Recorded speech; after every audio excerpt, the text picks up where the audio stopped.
Focus Podcast. Salut à toutes et à tous et bienvenue dans ce nouvel épisode du podcast Focus. Aujourd'hui, on va parler de mouvement, mais pas seulement. On va parler de santé durable, d'inclusion et de prévention. On entend souvent dire qu'il faut bouger, mais quand on a des douleurs, une maladie chronique ou qu'on avance dans l'âge, le mouvement peut devenir un vrai casse-tête. Mon invité du jour, Lucas Olivier, est un guide essentiel dans ce domaine. Enseignant en activité physique adaptée et santé, son parcours est aussi riche que varié. Il a travaillé du handisport à la clinique, en passant par l'EHPAD. Autant dire qu'il s'est adapté l'effort à chaque corps et à chaque situation. On va décortiquer avec lui comment l'APA n'est pas juste pour les autres, mais comment c'est la clé pour rester autonome et performant le plus longtemps possible. On parlera de prévention des chutes, de micronutrition et de la façon dont le mouvement est un médicament. Installez-vous confortablement. On va chercher les messages profonds derrière la science du mouvement. C'est parti. Lucas, bienvenue dans le podcast Focus. Comment vas-tu? Merci, très bien. Et toi, ça va? Bah écoute, ça va. Merci pour l'invitation, en tout cas, déjà. Bah écoute, avec plaisir. Est-ce que pour commencer, tu peux nous raconter un petit peu ton parcours de STAPS à enseignant APA? Qu'est-ce qui t'a amené vers cette spécialisation plutôt que vers le coaching classique? Pour être tout à fait honnête, moi, depuis le plus jeune âge, le sport, c'est clairement mon équilibre. Donc, en fait, c'était pour moi essentiel d'aller dans une faculté de sport, en fait, et de continuer directement après le lycée, le sport. Donc, j'ai décidé d'aller en STAPS sur Montpellier, du coup, et pour être tout à fait honnête, en fait, je ne connaissais pas du tout l'option activité physique adaptée. Et c'est en allant directement au STAPS que je me suis rendu compte qu'il y avait cette option-là, et je me suis dit, pourquoi pas, ça allie en même temps l'aspect, on va dire, santé et le sportif aussi, dans l'accompagnement vraiment de l'humain, qui pour moi sont vraiment les deux filières les plus importantes, donc le contact humain et du coup l'activité physique. Et donc je suis allé en STAPS, j'ai effectué ma licence sur Montpellier. En même temps que je passais ma licence, j'ai effectué plusieurs diplômes universitaires. Donc dont le premier sur le rôle de l'activité physique adaptée en SSR, donc ce qui est soins de suite et de réadaptation sur un public ayant des déficiences neurologiques centrales, donc tout ce qui est AVC, paraplégie, tétraplégie, etc. Voilà, grosse atteinte de la colonne vertébrale de la moelle épinière. Et ensuite de ça, j'ai passé un autre DU sur les préventions de chute chez la personne âgée avec la méthode de PMES, donc posture, équilibre, motricité et éducation à la santé. Et ensuite, j'en ai passé un troisième du coup, qui est sur les différentes techniques de récupération et micronutrition chez les sportifs. Donc ça, on va dire que c'est un peu plus perso, parce que moi, comme je le disais juste avant, le sport, ça reste quand même mon équilibre. Donc c'est hyper important pour moi, et le côté nutrition me plaît énormément. J'avoue que je suis un peu passionné par ça. Donc je me suis dit, dans tous les cas, ça peut être que du plus pour moi, donc autant le faire et voilà. Et donc après, j'ai eu pas mal d'expériences avec différents publics, donc que ce soit en cardiologie, en ortho, donc orthopédie. Ensuite, j'ai travaillé pendant 4 ans proche des enfants ayant des déficiences métaboliques, donc tout ce qui est asthme, diabète de type 1, diabète de type 2. Qu'est-ce qu'il y avait comme pathologie? Il y avait aussi obésité morbide. Voilà, donc allant de 150 à 170 kilos, donc c'est quand même très très. Ouais, pour un enfant. C'est un très très gros poids. Ouais, pour un enfant, ça reste énorme. Et du coup voilà, donc ça c'est quand même, on va dire que c'est mon parcours. Et ensuite, pour des raisons personnelles et professionnelles, j'ai décidé de partir de cette structure-là, parce qu'il y avait un nouveau challenge qui s'ouvrait à moi, et donc c'était de développer des maisons sport santé, enfin une maison sport santé notamment. Donc l'objectif d'une maison sport santé, c'est des personnes comme toi et moi vont d'abord voir le médecin, et le médecin conclut qu'il faut que cette personne-là reprenne de l'activité physique. Et en fait, ces personnes-là sont envoyées par le médecin avec une prescription médicale axée vraiment sur travail d'équilibre, de renforcement musculaire, de souplesse, mobilité, voilà, ou X raisons.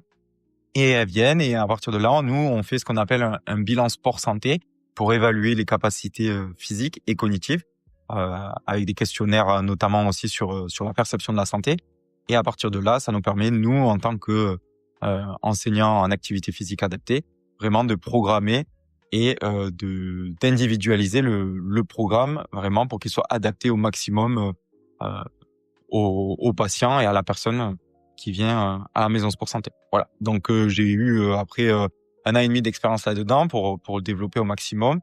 Et ensuite, j'ai décidé directement de me lancer à mon compte, donc c'est-à-dire de partir en tant qu'enseignant à pas en libéral, donc pour faire du domicile, aller au domicile des personnes pour effectuer justement de l'activité physique, des personnes qui ont des pathologies ou non. Hein. Il y a pas besoin d'avoir de pathologie pour pouvoir bénéficier justement de séances d'activité physique adaptée.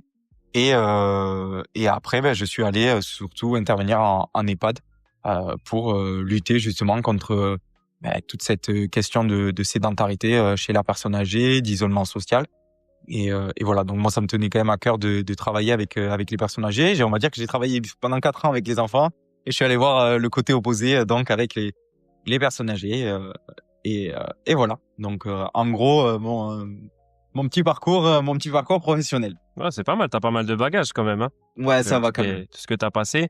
De tout ce que tu m'as dit, j'ai retenu aussi un petit truc, c'est que si la personne est envoyée par le médecin, du coup, est-ce que tu bénéficies d'un remboursement par la sécurité sociale? Alors, il n'y a pas encore l'activité physique ne bénéficie pas encore de remboursement par la sécurité sociale.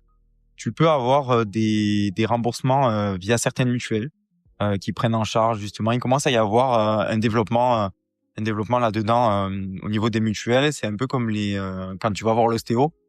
Si tu veux, l'ostéo, c'est soit tu as 3 séances dans l'année ou alors tu as jusqu'à 150 € de prestations justement chez les ostéopathes. Et ben en fait, pour l'activité physique, c'est la même chose.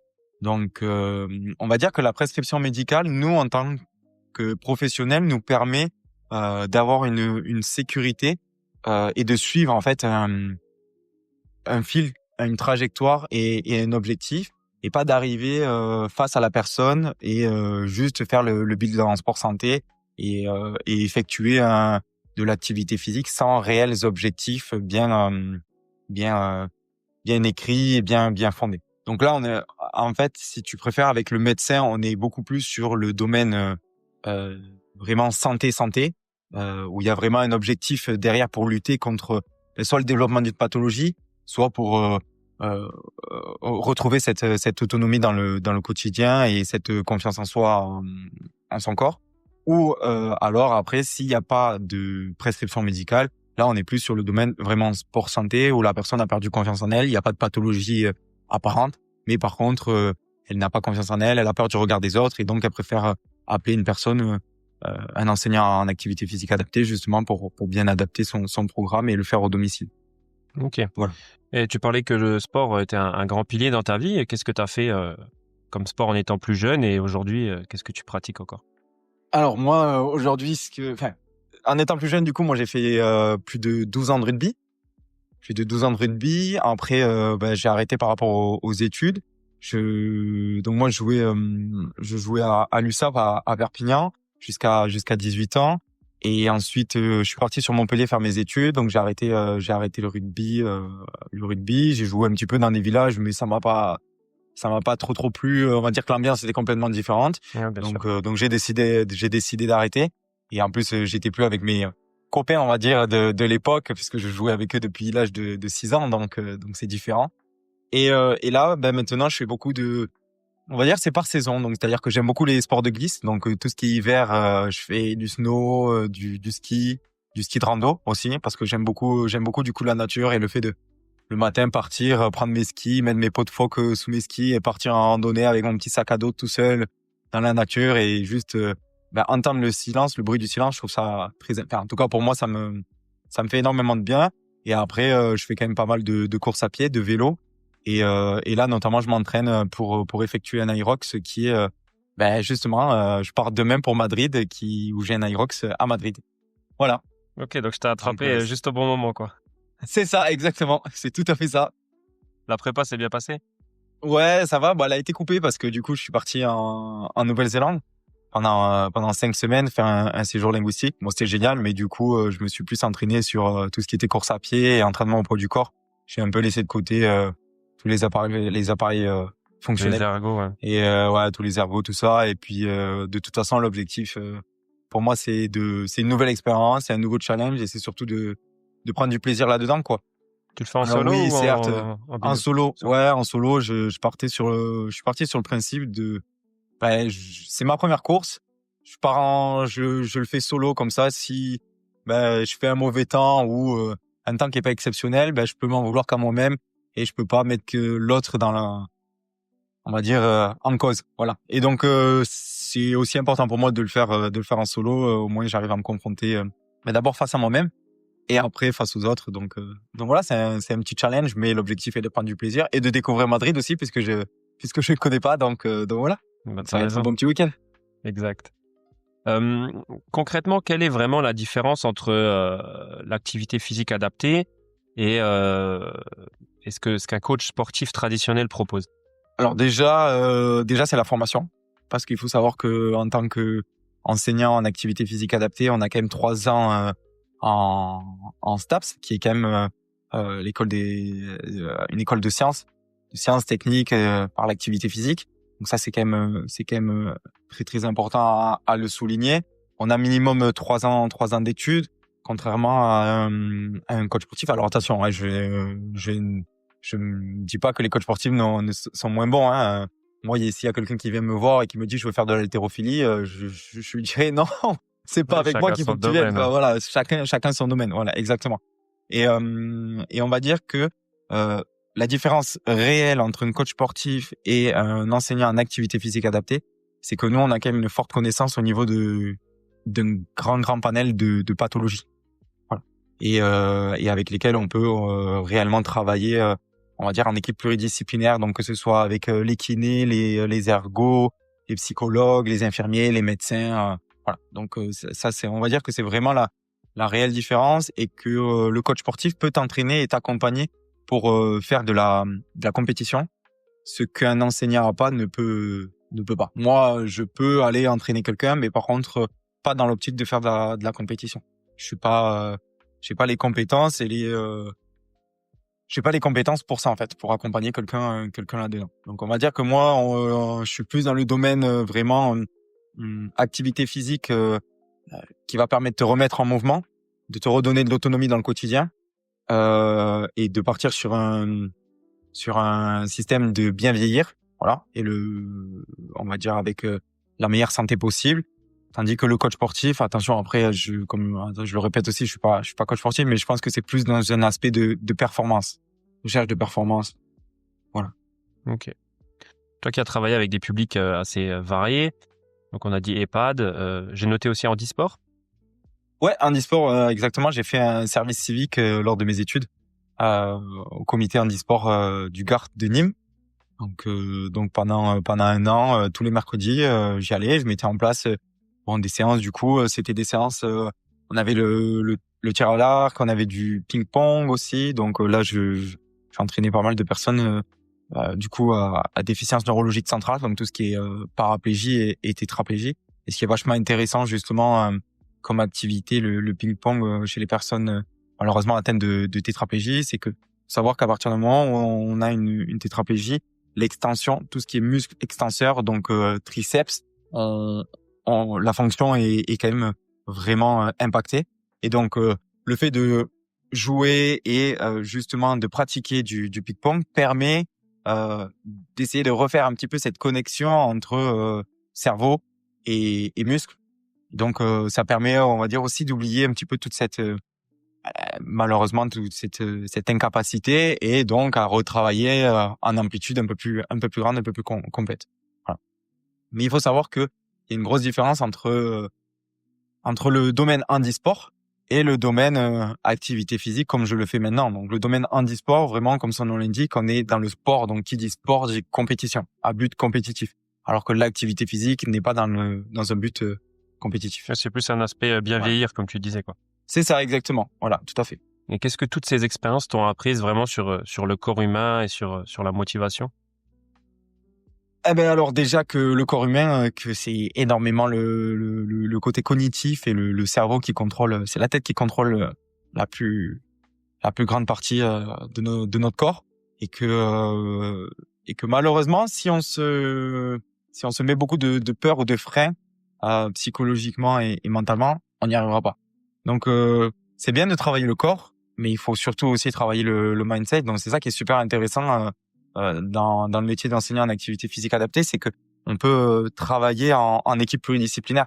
Donc nous, on est plus sur le domaine du coup sport santé, et après il peut y avoir un impact via les autres professionnels de santé, et donc mettre la personne au centre de la prise en charge. Et en fait, tout est fait en fonction de la personne qui est au centre. Et surtout, ce que je me suis rendu compte, c'est qu'à un moment donné, si le corps il s'adapte, quoi qu'on lui propose, il s'adapte et il s'adaptera. Il suffit juste de bien faire les choses et de pas brûler les étapes. Ouais, faut pas y aller comme un bourrin, quoi. Faut C'est ça, exactement. Vraiment respecter les étapes, quoi. C'est comme si une personne me dit j'ai envie de me remettre à l'activité physique, mais dans 2 mois je veux faire un marathon. Je lui dirais non, du coup là tu brûles un petit peu les étapes. L'objectif, on commence par déjà une petite demi-heure de course, déjà de marche, on verra, après de course, etc. On commencera par un 5, un 10, et voilà, il faut y aller piano. Et je pense que malheureusement nous sommes dans une société où on veut tout de suite. Et ça, c'est un problème, et c'est là où on peut vite se faire mal, vite se blesser, et où justement après ça, on peut rentrer dans un cercle vicieux. Donc c'est-à-dire voilà, je me suis remis au sport, mais je me suis blessé, et après qu'est-ce qu'on fait? On est de plus en plus sédentaire, et c'est pas l'objectif. Il vaut mieux faire 10 minutes tous les jours que plutôt 1 heure et se faire mal.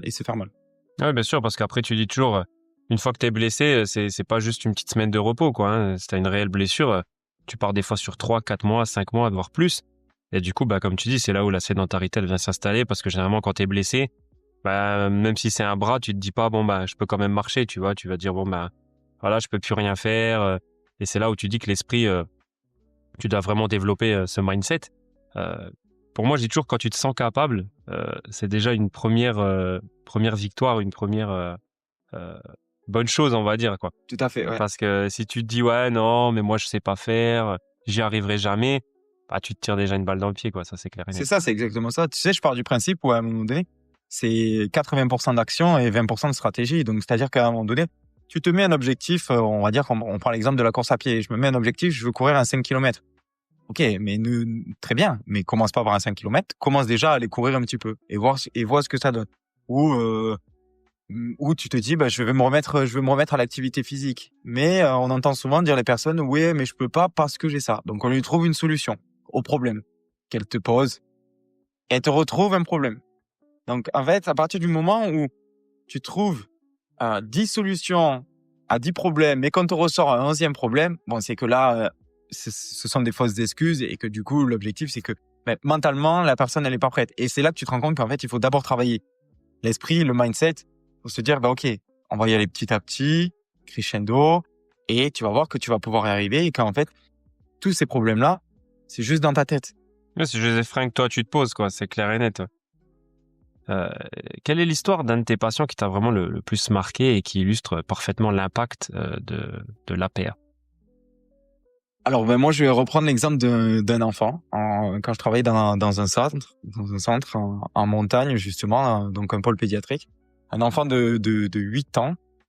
Ouais, exactement, de 8 ans est arrivé. Donc 8 ans, il faisait si je me rappelle bien, 90 kilos. 90 kilos, donc c'est quand même énorme.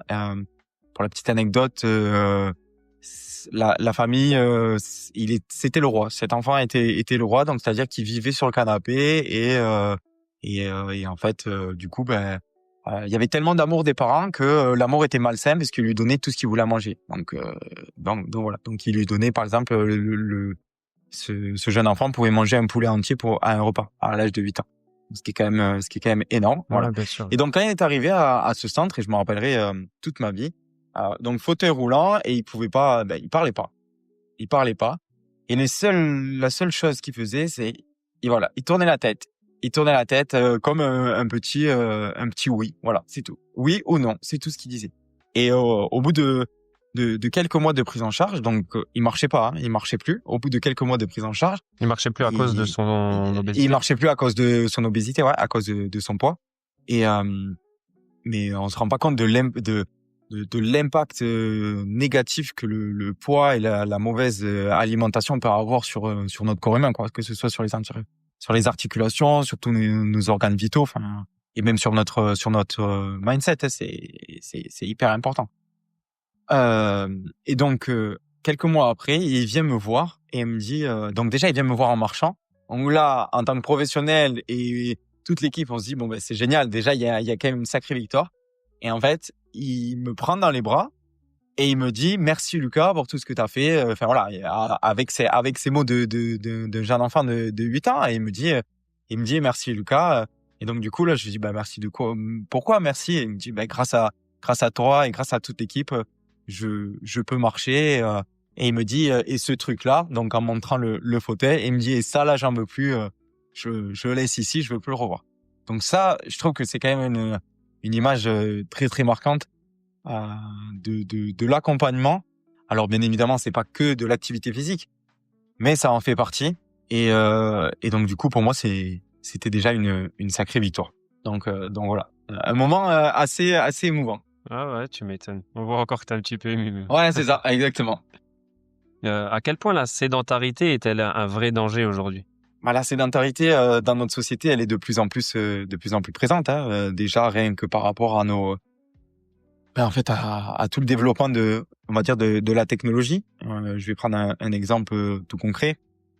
Avant, si on voulait aller se commander par exemple un fast-food, que ce soit un McDo, un Burger King, ben il fallait se lever de son canapé, aller le chercher et revenir à la maison ou le manger là-bas. Maintenant, il nous suffit juste de prendre le petit téléphone, une application et on bouge pas du canapé et 10 minutes plus tard, on a le repas à la maison. Donc rien que déjà par rapport à la technologie, c'est très très on va dire il y a un haut risque de sédentarité par rapport à nos métiers. Il y a quand même moins de métiers, on va dire actifs, ouais, voilà, exactement, merci. Beaucoup plus de métiers sédentaires, hein, assis dans un fauteuil, derrière un bureau, face à un ordinateur, et toute la journée, on passe plus de 7-8 heures assis. Alors on peut être actif, on peut être sportif, mais on peut être quelqu'un de sédentaire. Par exemple, si tu vois, nous deux là, on est en train de parler, on peut faire ce matin, je peux travailler, faire préparer des programmes. Et cet après-midi, là, on est en train de tourner le podcast. Et en fait, ce soir, je peux aller faire mon sport. Mais j'aurais fait qu'une heure ou 2 heures d'activité physique.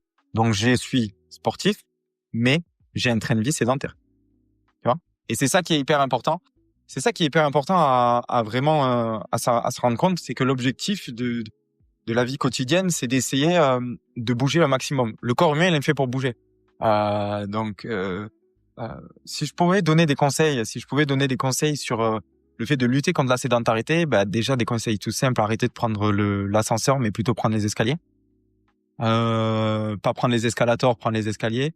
Quand on est au travail, quand on travaille au bureau, toutes les heures, en fait, se lever et juste faire un petit aller-retour, 2 minutes de marche, déjà ça suffit pour au moins la circulation sanguine au niveau des jambes. Voilà, c'est hyper important. Donc non, ça reste très très très dangereux, et ça, c'est qui dit sédentarité dit après obésité. Enfin voilà, c'est complètement lié. Hein. Donc l'objectif, si on peut essayer d'être le maximum en mouvement, il faudrait l'être. Voilà, c'est facile à dire, mais je pense qu'il y a quand même énormément de choses à mettre en place dans la vie quotidienne. Aller marcher 10 minutes. Essayer de prendre le vélo pour aller au travail. Alors bien évidemment, c'est des choses qu'on entend un peu tous les jours et un peu partout. Mais rien que déjà juste prendre l'escalier, en fait. Déjà juste ça. Ouais, il y a des petits trucs à mettre en place, je pense, pour mettre des nouvelles routines, on va dire, en place. Même rien qu'aller, par exemple, je sais pas, quand le temps le permet, c'est toujours pareil. Chez moi, c'est le temps est un peu dégueulasse, mais mais voilà. Mais par exemple, aller chercher tes enfants à pied à l'école, tout à fait. que d'avoir un peu la flemme et de prendre la voiture. Après, voilà, c'est toujours pareil. C'est comme tu dis, c'est facile à dire. On a des trains de vie toujours plus vite. T'as qu'une heure de pause entre midi, donc voilà, tu prends la voiture pour aller chercher les gosses au plus vite, etc., etc. Mais c'est toujours des petits trucs. Moi, je discute avec un ami qui est coach, et c'est vrai que si maintenant, voilà, tu dis que t'es sportif, mais t'as un travail sédentaire. Qu'est-ce que tu pourrais faire pour casser un petit peu tout ça?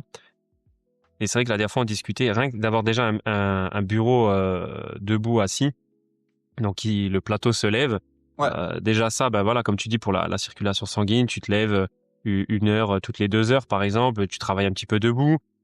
Aujourd'hui, tu as même des espèces de petits tapis de marche que tu peux glisser sous ces bureaux-là. Ouais, j'ai vu, ouais, tout à fait. Moi, justement, quand je fais le montage des podcasts, ben, j'ai un tapis à la maison. Je mets une planche sur mes 2 barres de maintien et puis je balance mon ordi dessus. Et voilà, ça me permet de marcher 1 heure, 1 heure et demie de temps de faire le montage. Que justement, je pourrais rester assis derrière mon bureau comme on y est là actuellement et puis faire mes montages.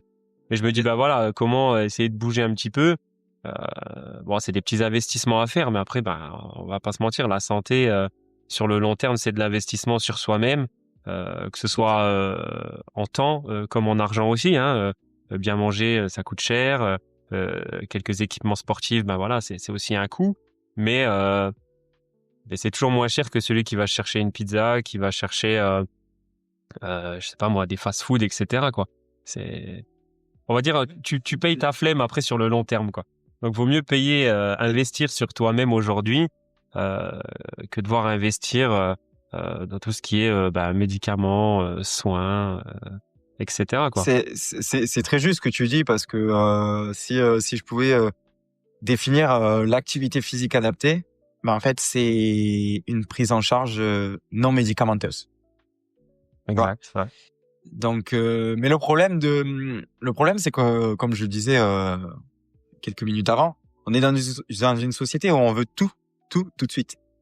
Donc, les gens vont préférer aller s'acheter une pizza pour avoir le plaisir de la pizza à l'instant T, que plutôt investir dans sa santé, mais pour plus tard.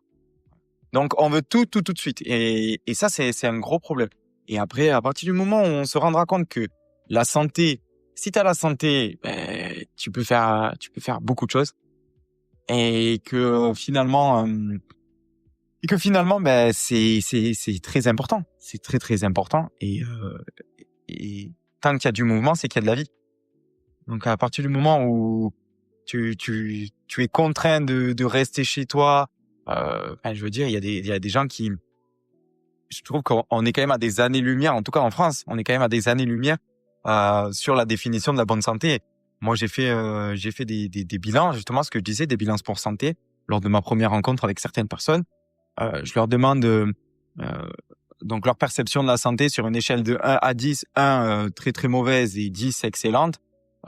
C'est des personnes déjà qui sont en surpoids, c'est des personnes qui du coup ont plus de 8 heures de position assise, qui ont plus de 5 heures par jour. Attention, en plus je parle par jour, donc par jour qui ont plus de 5 heures de temps d'écran et qui ne bougent pas. Et elles vont me mettre elles vont donner une perception de leur santé à entre 7 et 8 sur 10. Ouais, c'est chaud. Donc c'est là qu'on se rend compte on est vraiment à des années-lumière de qu'est-ce que la bonne santé. Qu'est-ce que la bonne santé? La bonne santé, c'est pas juste avoir mes 4 membres et me lever le matin, boire mon café. Non, tu peux faire ça et être en très mauvaise santé. Et comme tu peux avoir une personne qui est en fauteuil roulant, amputée des 2 jambes ou amputée d'un bras et qui est elle en meilleure santé que toi et moi réunis, tu vois par exemple. Ouais, bien sûr, ça me fait penser par exemple à Mathias qui lui a eu un accident de moto que j'ai eu dans le podcast récemment et le mec il est quand même champion du monde dans sa catégorie Aerox, tu vois. Il lui manque une jambe, il est sur une spatule à crêpes comme il dit toujours. Ouais. Et le mec il se donne à fond pour être en bonne santé et justement en fait, il disait des fois avec le regard des autres, t'as l'impression que tu sais que c'est toi qui es en mauvaise santé alors qu'au final quand tu regardes les gens, des gens en surpoids, cigarettes, etc. Il y en a plein. Donc au final, je suis désolé, le mec, c'est pas parce qu'il lui manque une jambe que c'est un gars qui est en mauvaise santé. Bien au contraire, tu vois.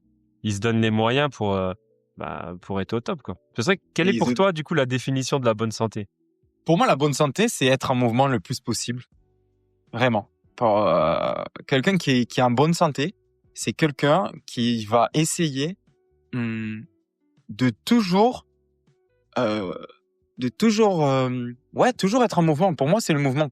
Réellement. Je dis vraiment, c'est une phrase que je redis encore, c'est tant qu'il y a du mouvement, c'est qu'il y a de la vie, quoi. Donc, si à partir du moment où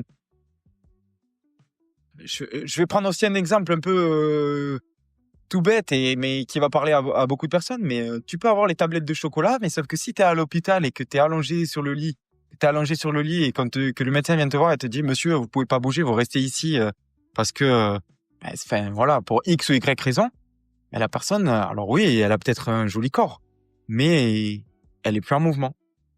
Je sais pas si tu comprends, je sais pas si tu vois ce que je veux dire. Bien sûr. Mais pour moi, vraiment, la bonne santé, c'est réellement à partir du moment où tu peux bouger à ton échelle et que tu ne subis pas des actions, Ouais, ton des propre actions corps du même déjà quotidien tout. Ouais. banales. Ouais, et ton propre corps, ouais, c'est ça exactement. Il y a des personnes qui ont 30 ans et qui ont du mal à se lever de leur lit, quoi. Ou alors qui se lèvent et qui ont des douleurs au niveau des articulations, au niveau du dos.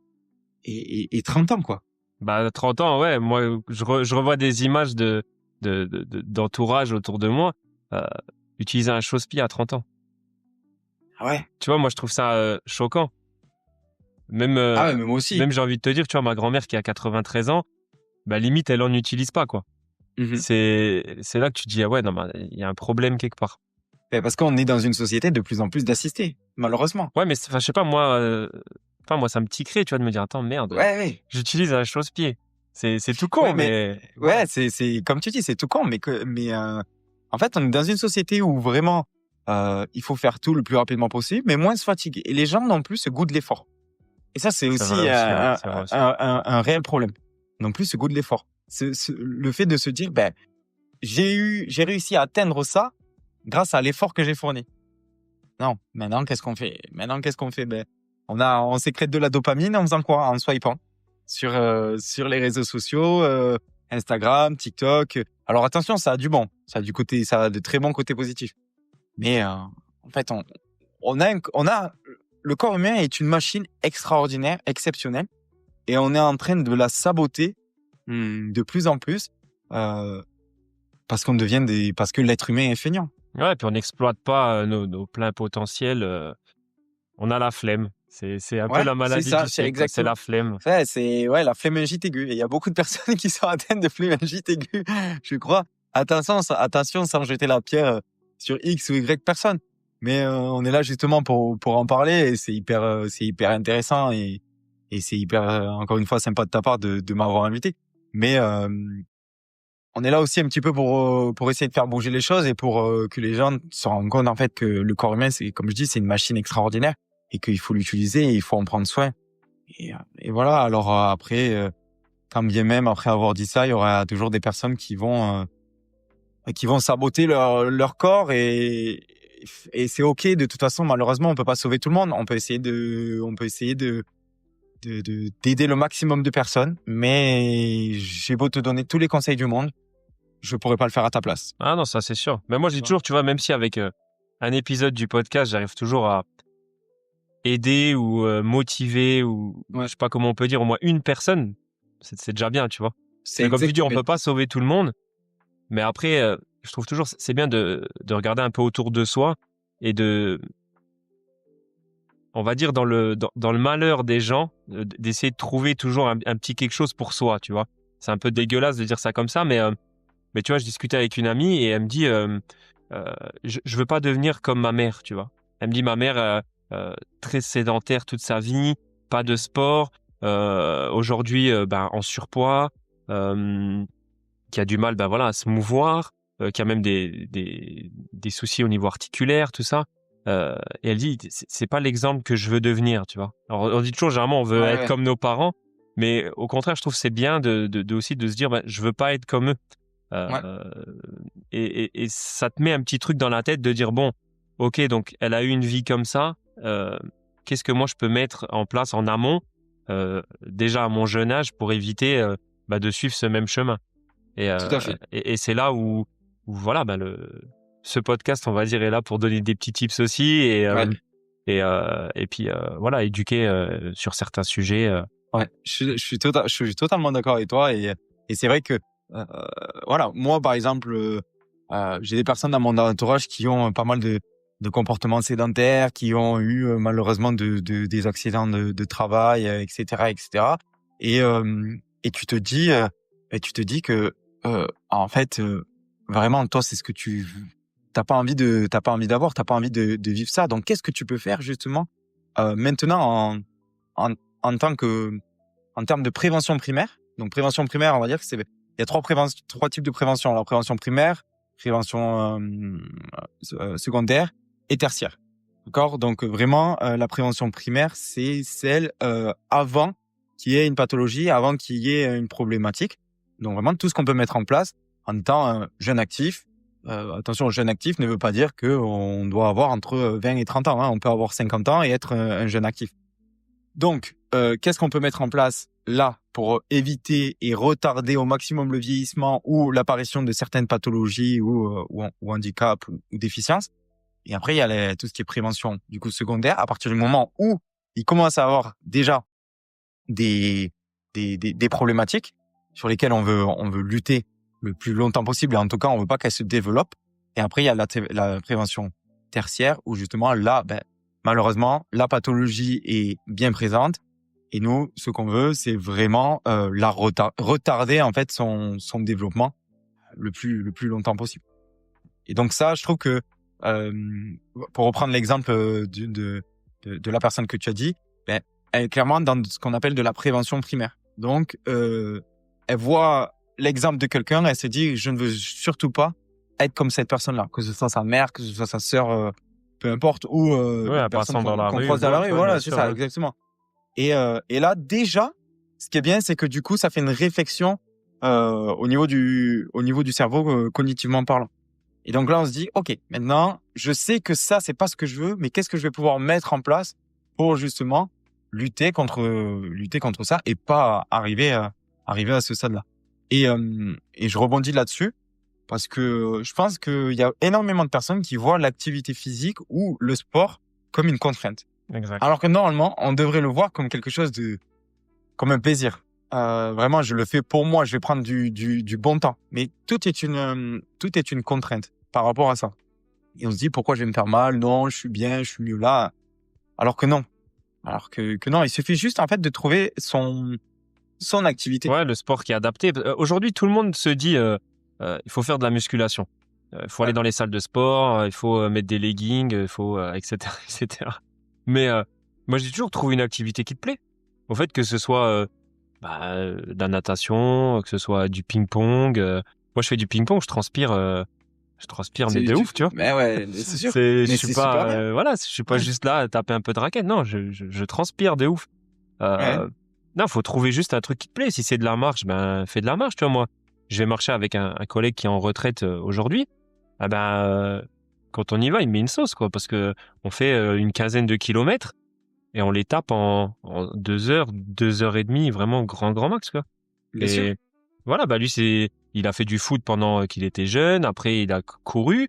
Maintenant, voilà, il adapte par rapport, à son corps, qui est aussi vieillissant et à ce qu'il peut encaisser. Et du coup, 3, 4, 5 fois dans la semaine, il va marcher. Et il va marcher 2 heures et demie les matins. Et c'est ce qui lui plaît.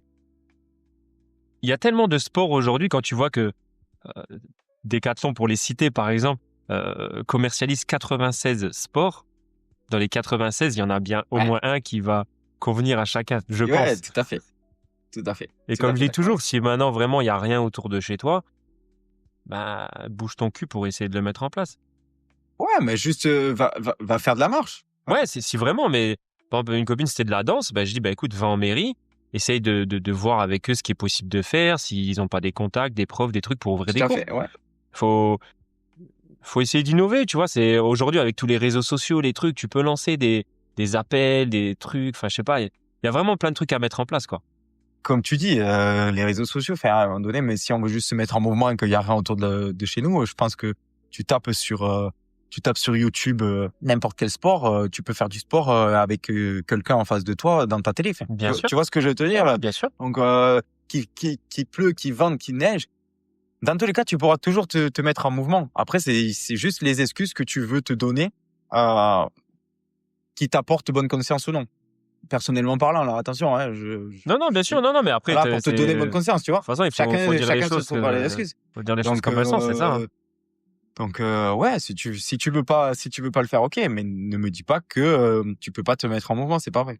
Non, aujourd'hui, tu veux faire du vélo à Hawaï, là, tu mets ta tablette devant toi, tu peux faire du vélo où tu veux dans le monde. Et puis même maintenant, t'as tellement de choses qui, je veux dire, moi, tu vois, là, je fais pas mal de trajets en voiture et tout pour aller chez mes patients, mais en fait, je m'écoute des podcasts quand je vais en salle pour faire du vélo ou même sur mon vélo, tu vois, je m'écoute des podcasts, je m'écoute de la musique. Enfin, je veux dire, il y a toujours quelque chose que tu peux mettre en place dans ton activité physique pour prendre encore plus de plaisir, ou prendre du bon temps ou quoi au caisse. Mais je veux dire, à un moment donné, c'est que des fausses excuses. Oui, si tu kiffes regarder les séries, tu te mets tes séries, mais au lieu de les regarder dans le canapé, tu peux te mettre un épisode sur un vélo d'appartement, c'est ça, un tapis sur de marche, tu vois ça, un tapis de marche tout simplement, où tu fais ta séance un petit peu de yoga, tu peux faire des étirements, enfin il y a plein de choses à faire. Le tout c'est d'être en mouvement. C'est ça. C'est vraiment d'être en mouvement. Donc à un moment donné, on va pas te demander de pousser une barre de 100 kilos au squat ou on prend l'exemple de la muscu là parce qu'on parlait de la muscu, tu vois. Bien sûr. Et on va pas te demander de courir un 5 km en 15 minutes. Non, pas du tout. Enfin, je veux dire, tu fais de la marche, tu fais 20 minutes de marche tous les jours ou 10 minutes de marche tous les jours, mais c'est très bien. OK, tu seras plus actif que 80% de la population. C'est clair. Voilà. Et ça c'est quand même grave d'en arriver là et de dire que tu vas marcher 20 minutes tous les jours et donc tu vas être plus actif que 80% de la population. Et ça fait peur, les chiffres font peur. Les Alors, chiffres je les ai pas en tête, mais on te parle du tabac, on te parle de toutes ces substances-là. Ouais, d'accord, mais déjà, il faut aussi qu'on parle de la sédentarité, quoi. Parce que les temps d'écran, les temps en position assise, les temps allongés, enfin, je veux dire, c'est énorme et c'est aberrant. On va parler un petit peu de prévention des chutes. C'est un sujet que tu maîtrises quand même bien. Pour nos auditeurs, quels sont les 2 ou 3 exercices simples que tout le monde devrait faire à partir de, on va dire, les 40-50 ans pour renforcer vraiment l'équilibre et l'autonomie? Alors, moi, ce que je dirais surtout, c'est surtout déjà de la marche. La marche, c'est hyper important. Il y a de plus en plus de personnes qui, malheureusement, ne font plus de marche. Et ce qui est aussi important, ça reste du renforcement musculaire. Alors, quand je dis renforcement musculaire, attention, je dis pas aller dans une salle de sport et porter beaucoup de poids. Je veux dire, il y a un exercice tout simple qui est le assis debout, en étant dans ta chaise ou dans ton canapé. Juste pendant 2 minutes, tu t'assois, tu te lèves, tu t'assois, tu te lèves. Mais ça, tu fais ça tous les jours. Mais crois-moi que tu vas déjà ressentir bien comme il faut la différence et que tu vas justement lutter contre toute cette fonte de masse musculaire, dans ce qu'on appelle la sarcopénie. Hein. Et ça, c'est irréversible. Hein. Dans tous les cas, toutes les personnes, toi, moi, tout le monde, avec l'âge, avec l'avancée en âge, on a ce qu'on appelle de la fonte musculaire, donc de la sarcopénie. Et on sait alors il n'est pas impossible de créer de la masse musculaire avec un certain âge, mais par contre, le développement de cette masse musculaire, elle est quand même plus difficile à obtenir après avoir passé un certain âge, notamment 50 ans. Donc l'objectif, c'est vraiment d'essayer de mettre en place ce que je mettrais en place. Moi, par exemple, quand on fait couler le café le matin, le temps que ton café coule ou que tu fais chauffer ton thé avec l'eau à la bouilloire, c'est de faire des flexions, extensions de jambes, donc comme des squats. Donc ça, c'est hyper important et pourquoi pas aussi l'équilibre, donc faire 2 fois 30 secondes sur la jambe droite, puis sur la jambe gauche. Et toujours pareil, hein, en attendant ou en faisant chauffer quelque chose au micro-ondes. Tu vois, le temps du micro-ondes, c'est des petits tips tout simples que personne ne verra. Et toi, t'es là. Alors au début, tu vas te dire, putain, j'ai l'impression que je passe pour un blaireau. Mais en fait, qui est chez toi et qui te regarde? Personne. Donc, et puis tu fais ça pour toi. Donc c'est ça qui est hyper important. Je pense pour mettre en place. Donc vraiment un exercice d'équilibre et un exercice de renforcement musculaire. Et si on veut aller plus loin, mais là par contre, faut faire un peu plus attention, c'est des exercices d'étirement et de souplesse, justement pour lutter contre tout ce qui est la raideur musculaire Parce que plus on va chez la personne âgée, et plus on se rend compte que la personne âgée, en fait, elle est complètement raide, quoi. Donc, il est impossible pour elle de tendre les jambes et de les avoir complètement tendues. Les épaules, la mobilité au niveau des épaules et la souplesse, elle est pratiquement inexistante. Hein, donc l'objectif, ouais, ça serait de lutter contre ça. Et justement, tu me parles de ça et c'est vachement intéressant parce que là, pour décembre, je suis en train de faire un calendrier de l'Avent, donc focus sur le mouvement. Et donc ça s'appelle le 24 Move. Et donc l'objectif vraiment de ce calendrier de l'Avent, tu vois, toi, tout à l'heure, tu disais, ce podcast, l'objectif du podcast principal, c'est vraiment si je peux aider une personne supplémentaire, ben c'est génial, mission réussie. Et ben moi, c'est exactement la même chose, mais via l'activité physique. Si j'arrive à mettre en mouvement une personne de plus que la veille, j'ai réussi ma mission, je suis content. Et voilà, c'est une personne de plus qui aura réussi à écouter et à entendre ce conseil-là. Et du coup, qui sera mis en mouvement. Donc vachement, en tout cas, c'est l'objectif que moi j'ai. Et donc, pour revenir sur ce calendrier de l'Avent, ces personnes-là, si elles veulent mettre des choses en place, c'est des exercices tout simples de 2 minutes à effectuer à la maison, reproductibles partout. Ma grand-mère pourra réussir à le faire, comme mon petit frère de 15 ans. Donc voilà. Donc si je peux mettre en mouvement un peu plus de personnes, ben tant mieux. Ouais, je souris parce qu'en fait, j'ai reposté justement ta vidéo du 24 Move juste avant que tu arrives Ah ouais? sur Ah, génial, j'avais fait. Ouais, je l'ai reposté juste avant, tu vois. Je me l'étais gardé. J'ai dit, tiens, je vais la reposter juste avant le podcast. Donc, c'est pour ça que je souris. Tu auras la notification. Ok, génial, super. Ben merci. Bah, écoute, avec plaisir. Non, c'est vrai que c'est un bon concept, quoi. Vraiment un bon concept. Tu parles de la méthode PEM-ES, donc pour prévenir les chutes. Est-ce que tu peux nous expliquer un petit peu en quoi ça consiste concrètement? Alors, exactement. Donc, l'acronyme PMES, c'est posture, équilibre, motricité et éducation à la santé. D'accord? Donc, en fait, si tu veux, à partir du moment où je vais chez une personne âgée, je fais ce qu'on appelle donc une personne âgée ou une personne plus jeune, hein, attention, avec ou sans pathologie. Je fais ce qu'on appelle un bilan sport santé. Donc, comme ce que je disais au début, donc évaluation des capacités cognitives, des capacités physiques et quelques questionnaires sur la perception propre de la santé de la personne. Donc, il n'y a pas de bonne ou de mauvaise réponse, c'est juste pour avoir la perception, justement, et essayer de comprendre sur quel niveau on est par rapport à la compréhension et la connaissance de la santé dans le monde. Et donc, du coup, je me sers de ce bilan sport santé pour évaluer ces 3 items. Donc, la posture, l'équilibre et la motricité. C'est toi qui l'as fait, Ah non, justement, ça, je le reprends. C'est la méthode que j'ai validée via mon DU, donc mon diplôme universitaire lors de mes études, sur justement la prévention de chute chez la personne âgée avec la méthode PMES. Donc ça, c'est un questionnaire qui est propre à la méthode. Voilà, c'est propre à la méthode. Et en fait, ce sont des programmes de 3 mois. Donc, à partir du moment où je viens chez toi, on fait un bilan, je me rends compte que finalement, il faut plus travailler sur l'équilibre. C'est l'item où il y a on va dire le voyant le plus rouge. Donc, on va focus un peu plus le travail sur 3 mois, sur le premier bloc de 3 mois sur l'équilibre, sans mettre de côté la posture et la motricité. Parce qu'à un moment donné, si tu as des points forts et que tu as des points faibles, mais que tu travailles que le point faible, tes points forts redeviennent des points faibles. Tu vois? Donc, l'objectif, c'est d'essayer de tout rééquilibrer. Donc voilà. Et au bout de 3 mois, on refait cette réévaluation. Et en fonction du résultat, on voit déjà si le programme a été efficace ou non par rapport justement à l'évaluation. Donc, on prend l'équilibre par rapport à l'évolution de l'équilibre. Si l'équilibre a évolué, parfait. Donc, on continue. On voit où est-ce qu'on en est. Et en fonction de ça, là, on rééquilibre le programme. Et ce programme-là, après, on parlera plus sur, par exemple, sur une séance d'1 heure, on fera 20 minutes équilibre, 20 minutes motricité et 20 minutes posture. Voilà. Ou travailler les 3 ensemble. Donc voilà. Donc ça, c'est vraiment la méthode sur laquelle je me base sur pratiquement toutes mes séances. Après, je connais aussi toutes les recommandations, donc notamment chez la personne âgée. Donc, ce qui est essentiel, c'est vraiment de faire ce qu'on appelle de l'endurance de force. Donc vraiment partir sur beaucoup de répétitions pour pouvoir justement que cette personne-là puisse être en mouvement et se mouvoir le plus longtemps possible.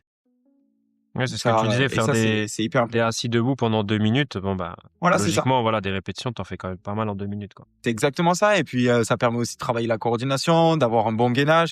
Il y a plein d'exercices qui sont vachement intéressants qu'on peut mettre en place facilement à la maison. Et je veux dire, ce qui est hyper important, par contre, ce que je conseille, c'est vraiment sur tout ce qui est question de sécurité. Donc, si tu fais un exercice, que tu sois quand même, soit qu'il y ait derrière toi une chaise ou ton canapé, que tu sois à côté d'un mur sur lequel tu puisses te rattraper. Voilà. Et ça, c'est hyper important. C'est hyper important, je trouve. Parce qu'on peut te dire de te mettre en mouvement. Ouais, mais si tu te mets en mouvement et que finalement, cette personne-là n'a pas les bonnes capacités physiques pour se retenir, c'est pas, l'objectif, c'est de tout faire en sécurité. Bien sûr, bah, du coup, ça vient sur ma prochaine question. Quelles sont vraiment les priorités à travailler chez les personnes âgées? Force, équilibre, souplesse, coordination? Alors, moi, je mettrais plus tout ce qui est équilibre. Équilibre, mais qui dit équilibre dit qu'on a besoin d'avoir quand même une bonne masse musculaire. Donc, allier vraiment pour moi, les deux items principaux sont vraiment renforcement musculaire et équilibre. Et en troisième, je mettrais l'aspect cognitif. Donc, ce que j'aime énormément faire lors de mes différentes séances, c'est travailler en ce qu'on appelle double tâche. Donc, double tâche, c'est par exemple, je te prépare un parcours de marche avec plusieurs obstacles qui permettent de reproduire, on va dire, l'environnement extérieur. Donc, que ce soit les trottoirs, que ce soit le fait de marcher sur des sols qui sont des fois pas très stables, hein, où il y a pas mal de trous, etc., avec les bouches d'égout, voilà. Donc, pour adapter et pas être surpris, justement, anticiper tous ces petits obstacles. Et en même temps, par exemple, au début du parcours de marche, je te donne une suite de chiffres que tu devras me redonner à la fin de ton parcours de marche.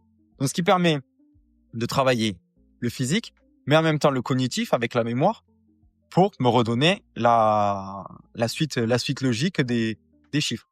Et après, tu peux tourner ça, j'arrive à tourner ça, on va dire, dans un domaine et dans un système un peu plus ludique, parce que je pars du principe où à un moment donné, si on fait de l'activité physique, et désolé du terme, mais si on fait de l'activité physique et qu'on fait la gueule, je veux dire, je viendrai une fois, quoi. C'est comme voilà, c'est toi, tu vas faire une activité physique ou tu vas faire du sport, mais en fait, tu t'embêtes, tu prends aucun plaisir, tu ressors de là, t'es plus saoulé que quand t'es venu. Je me dis en fait, tu te dis j'y retournerai pas. Et mon objectif, c'est pas ça. Mon objectif, c'est que on passe un bon moment ensemble, mais qu'en même temps, on travaille et qu'on prenne du plaisir. Donc, pour un petit exemple, là, j'ai fait un bilan chez une personne atteinte de la maladie de Parkinson. Donc, le bilan s'est quand même très très bien passé et du coup, j'interviens chez lui une fois semaine pendant 1 heure. Et son premier retour a été lors de la première séance. Il me dit en fait, c'est génial parce que on se rend pas compte qu'on travaille parce qu'on s'amuse en même temps. Donc, tu veux, toi, quand t'entends ça et que tu sais professionnellement parlant que tu lui as fait bien travailler, surtout l'équilibre, le renforcement musculaire, mais tu te dis mais en fait tout est gagné, quoi. Donc il est content, il passe un bon moment et en même temps on travaille et on lutte contre toutes ces petites problématiques et contre le développement de la maladie de Parkinson. Voilà. Et donc ça, pour moi c'est hyper important. Et si on veut finir sur vraiment la personne âgée, lutter contre l'isolement social.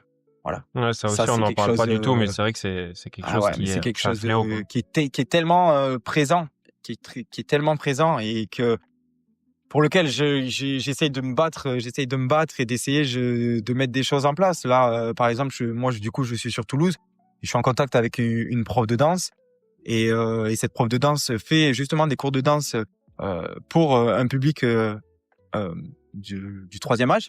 Donc, à partir de 60 ans. Donc, t'as 58 ans, t'as pas le droit de t'inscrire. t'iras dans un autre club. Mais je trouve ça hyper intéressant parce que du coup, ça permet de lutter contre la sédentarité, de lutter contre l'isolement social. Et en plus de ça, de sortir, quoi. D'être à l'extérieur et de pas rester à la maison. Et de faire de nouvelles rencontres. Et d'être en mouvement. Et donc, l'objectif, voilà, c'est d'essayer de mettre en place des sessions d'activité physique qui te permettront d'être encore plus à l'aise dans ton activité réellement de plaisir via la danse. Voilà. Et donc l'objectif, c'est clairement d'installer un projet comme celui-ci.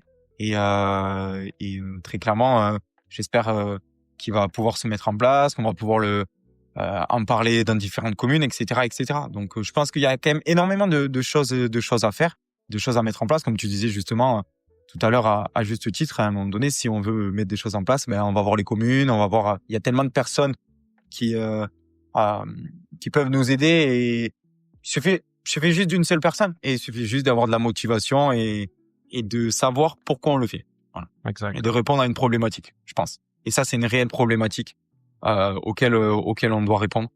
Et je pense que c'est même une urgence.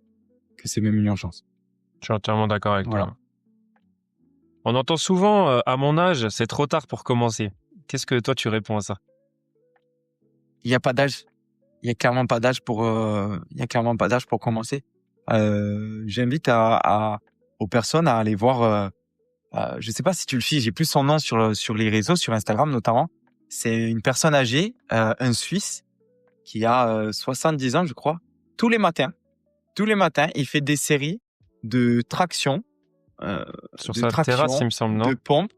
Comment? Sur sa terrasse, il me semble. Ouais, sur sa terrasse, exactement. J'ai plus son nom. Alain quelque chose. Alain Gustave, non, c'est pas. Je crois que c'est ça. Je crois que c'est Alain Gustave. Il y a peut-être moyen, ouais. En plus, si je me trompe pas, je on crois que. on va les vérifier. Bah écoute, Mais je lui ai envoyé un message, Alain Gustave, exact. Il a vu le message, mais Ouais. il m'a pas répondu. Et écoute, s'il passe par là, Alain, réponds-moi. Ouais. J'aimerais enregistrer Alain avec toi. répond et vient faire un podcast. Il a fait un podcast non, mais de raconter, ouais. Enfin, voilà, je crois qu'il a. Il écrit en Parce qu'il a route au-delà de marqué mes 80 échauffement ans. difficile Ouais. ce matin, on vieillit à 80 ans passés. Enfin, voilà. Je veux dire, il fait des choses que même moi je suis pas capable de faire, quoi. Je veux dire. Ouais, là, je suis sur sa vidéo. Ouais, non, mais c'est ça. Et quand tu regardes ce qu'il fait, c'est extraordinaire, quoi. Exact. 80 ans. Moi, à mon âge, là, j'ai 27 ans. Tu me dis, signe maintenant et t'arrives à faire ce qu'il fait, mais je signe de suite. Voilà. Mais il fait pas des choses extraordinaires. Mais il fait pas des choses extraordinaires. Pour son âge, ouais, pour son âge. Si, pour son âge, il fait des choses. On va dire pour nous, extraordinaires. ça devrait pas être extraordinaire, quoi. Ça devrait Mais être pour nous, ça lambda, devrait quoi. pas être. Et c'est exactement ça. C'est ça. Donc, quand des gens, pour répondre à ta question, quand des gens viennent me voir et me disent, ouais, mais j'ai pas l'âge pour ça. Il y a pas d'âge. Il y a juste il y a pas un âge à avoir. Il y a juste de la cohérence à avoir dans l'activité physique que tu vas faire. Ouais, puis après, c'est toujours pareil. C'est qu'est-ce que tu veux, comment tu veux vieillir.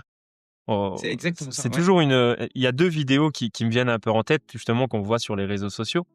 Il y a la première où on voit le même grand-père, on va dire, mais avec deux vies totalement différentes. Une Ouais. qui est dans un lit d'hôpital, qui est poussée par sa femme dans un fauteuil, etc., sous perf.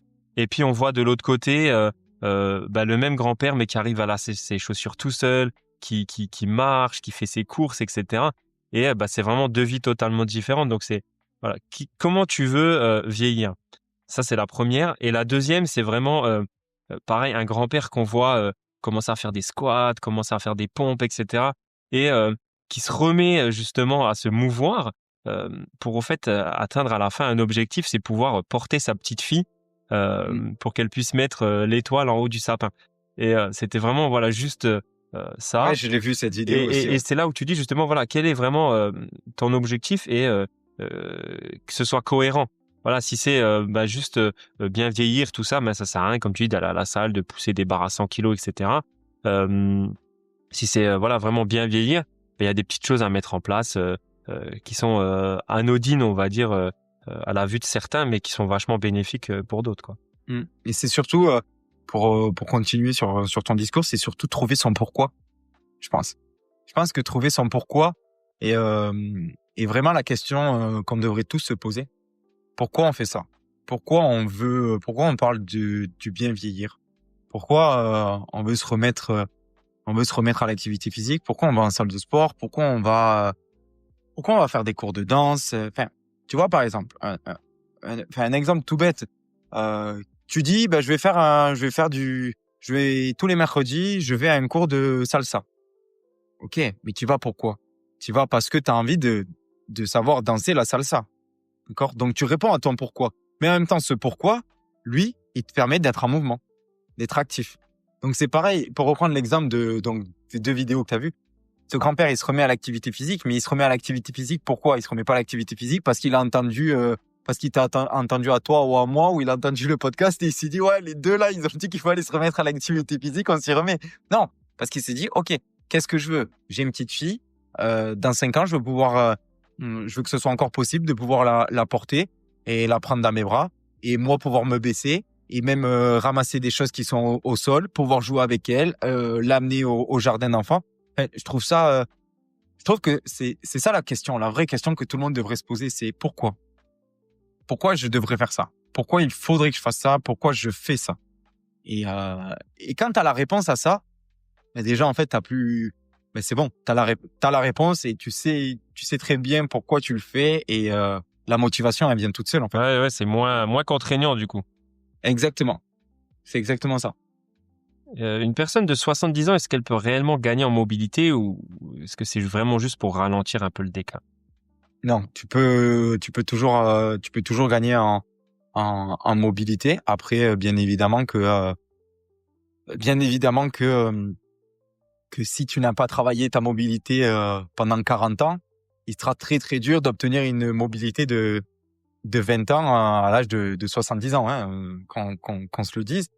Mais je pars du principe où rien n'est impossible à bouger et à améliorer. Ça prendra plus de temps qu'une personne plus jeune, mais tu sais, si je dois dire quelque chose, c'est vraiment le mouvement. Il est accessible à tout le monde et qu'à un moment donné, il n'y a pas de choses impossibles. Il y a rien d'impossible et que le corps, vraiment, il va s'adapter. Ça va être dur la première semaine, ça va être dur les 2 premières semaines. Mais à partir du moment où tu lui imposes quelque chose, il va s'adapter. Pourquoi les mecs, ils ont des bras énormes? Parce qu'en fait, le corps humain, il est choqué pour une histoire toute simple, et que tout le monde puisse comprendre ce que je vais dire. Je vais à la salle, je soulève un poids de 20 kilos. Le lendemain, j'ai des courbatures à mon biceps, à mon bras. D'accord? Sauf que ton corps, lui, qu'est-ce qu'il fait? Et il réagit. Donc, en fait, il envoie plein de petits soldats, on va dire, très clairement, pour reconstruire ton muscle. Mais comme le corps humain, il est hyper finant, les petits soldats, ils se disent, oh les gars, par contre, vous êtes bien gentils, mais moi, j'ai pas envie de revenir demain matin encore pour retravailler. Donc, on construit, mais encore plus fort. Donc, c'est pour ça que ton muscle, lui, grossit. Et donc, j'utilise cette image vraiment pour parler de l'adaptabilité du corps humain. Donc, que ce soit à 20 ans, 30 ans, 50 ou 70 ans, ça prendra plus de temps. Plus tu avances en âge, plus ça prendra de temps. Et ton corps, il s'adaptera dans tous les cas. Il s'adaptera vraiment dans tous les cas. Et c'est là que je reviens sur vraiment les professionnels de l'activité physique, où c'est vraiment important de consulter et vraiment de faire appel aux enseignants en activité physique, surtout quand on n'a aucune connaissance dans l'activité physique et qu'on veut s'y remettre petit à petit. Et je pars aussi du principe où, à un moment donné, le coach, c'est pas quelqu'un qui doit t'accompagner toute ta vie. Que ce soit un coach sportif, que ce soit un enseignant à pas, que ce soit un psychologue, cette personne-là ne doit pas t'accompagner toute ta vie. Ouais, elle doit te lancer le truc. Exactement. Quoi. Cette personne-là est là pour essayer de répondre à la problématique que tu te poses et te donner des solutions. À partir du moment où tu as trouvé les solutions avec le professionnel ou seul, et que tu arrives à mettre en place tout ce processus-là de bien-être tout seul, ben c'est bon. T'as plus besoin de cette personne-là. Ouais, c'est là la différence entre un bon professionnel, on va dire, et un mauvais. Parce que, pareil, je discutais encore avec une autre personne qui me dit qu'elle est suivie par une diététicienne et elle y va tous les 3 mois. Déjà, moi, je trouve ça trop éloigné parce qu'en 3 mois, tu as le temps de développer des nouvelles mauvaises habitudes qui n'ont pas été corrigées parce que si t'as pas de connaissances, tu vas dans des directions un peu à droite à gauche sans vraiment savoir si c'est les bonnes. Et de deux, elle lui fait des repas entre guillemets, des espèces de recettes Là, il lui a dit, il faudrait que tu essayes des bars des bars de céréales entre les repas, tout ça. Ouais. Ok, très bien, mais je dis toujours, si elle ne t'apprend pas à bien manger et à comment manger, quand, etc., finalement, cette personne-là, t'en auras entre guillemets besoin toute ta vie. Moi, je trouve que le but, c'est comme tu dis, c'est de répondre à la problématique, de former, entre guillemets, parce que voilà, tu peux pas remplacer 3 ans d'études en 3 semaines, mais de donner au moins les bases que cette personne ne refasse plus les mêmes erreurs par la suite. Une fois que tu sais ton métabolisme de base, combien de calories tu dois manger, etc., tu sais dans quelle direction aller, voilà, pour du coup le côté diète, mais pour le côté mouvement, c'est toujours pareil. Si tu sais quel sport est fait pour toi à tel moment, t'évites les erreurs et de perdre du temps aussi, quoi. Parce que, comme tu dis, c'est déjà un processus qui est long. Et si tu perds 3, 4, 6 mois, 1 an à aller dans des mauvaises directions, c'est là aussi où tu peux te dégoûter. Dire, finalement, ça ne fonctionne pas. Comme tous les régimes miracles que les gens essayent pendant 3 mois et se disent, finalement, en 3 mois, j'ai perdu quoi? J'ai perdu 3 mois. Et après, finalement... Et de l'argent. Et de l'argent, voilà.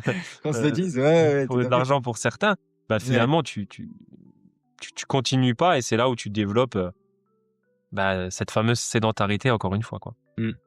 Ouais, et puis pour rebondir encore une fois sur ce que tu dis, tu sais, moi, dans mon métier, moi, je suis enseignant en activité physique adaptée et santé.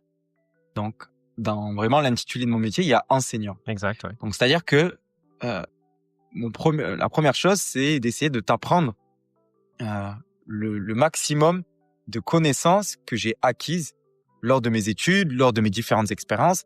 Et pour moi, je trouve ça hyper important. Donc, vraiment, l'objectif n'est pas d'accompagner des personnes toute ma vie. Non, moi, l'objectif, c'est j'arrive dans un stade de ta vie, je t'aide à accomplir et à atteindre tes objectifs, parce que c'est important de noter des objectifs atteignables, d'accord, atteignables, réalisables et qu'on peut voir où on peut voir l'évolution. C'est super important. C'est-à-dire parce que si on a un objectif mais qui n'est pas mesurable, voilà, c'est ça le terme, qui n'est pas mesurable, c'est plus compliqué pour garder cette motivation que tu peux avoir au début. Et au-delà de ça, ce que je voulais dire, c'est que j'ai de la connaissance, mais si ma connaissance n'est pas partagée avec d'autres personnes, à quoi elle sert cette connaissance? Ouais, ça sert à rien. La connaissance, elle est nulle. La connaissance est nulle à partir du moment où elle n'est pas partagée.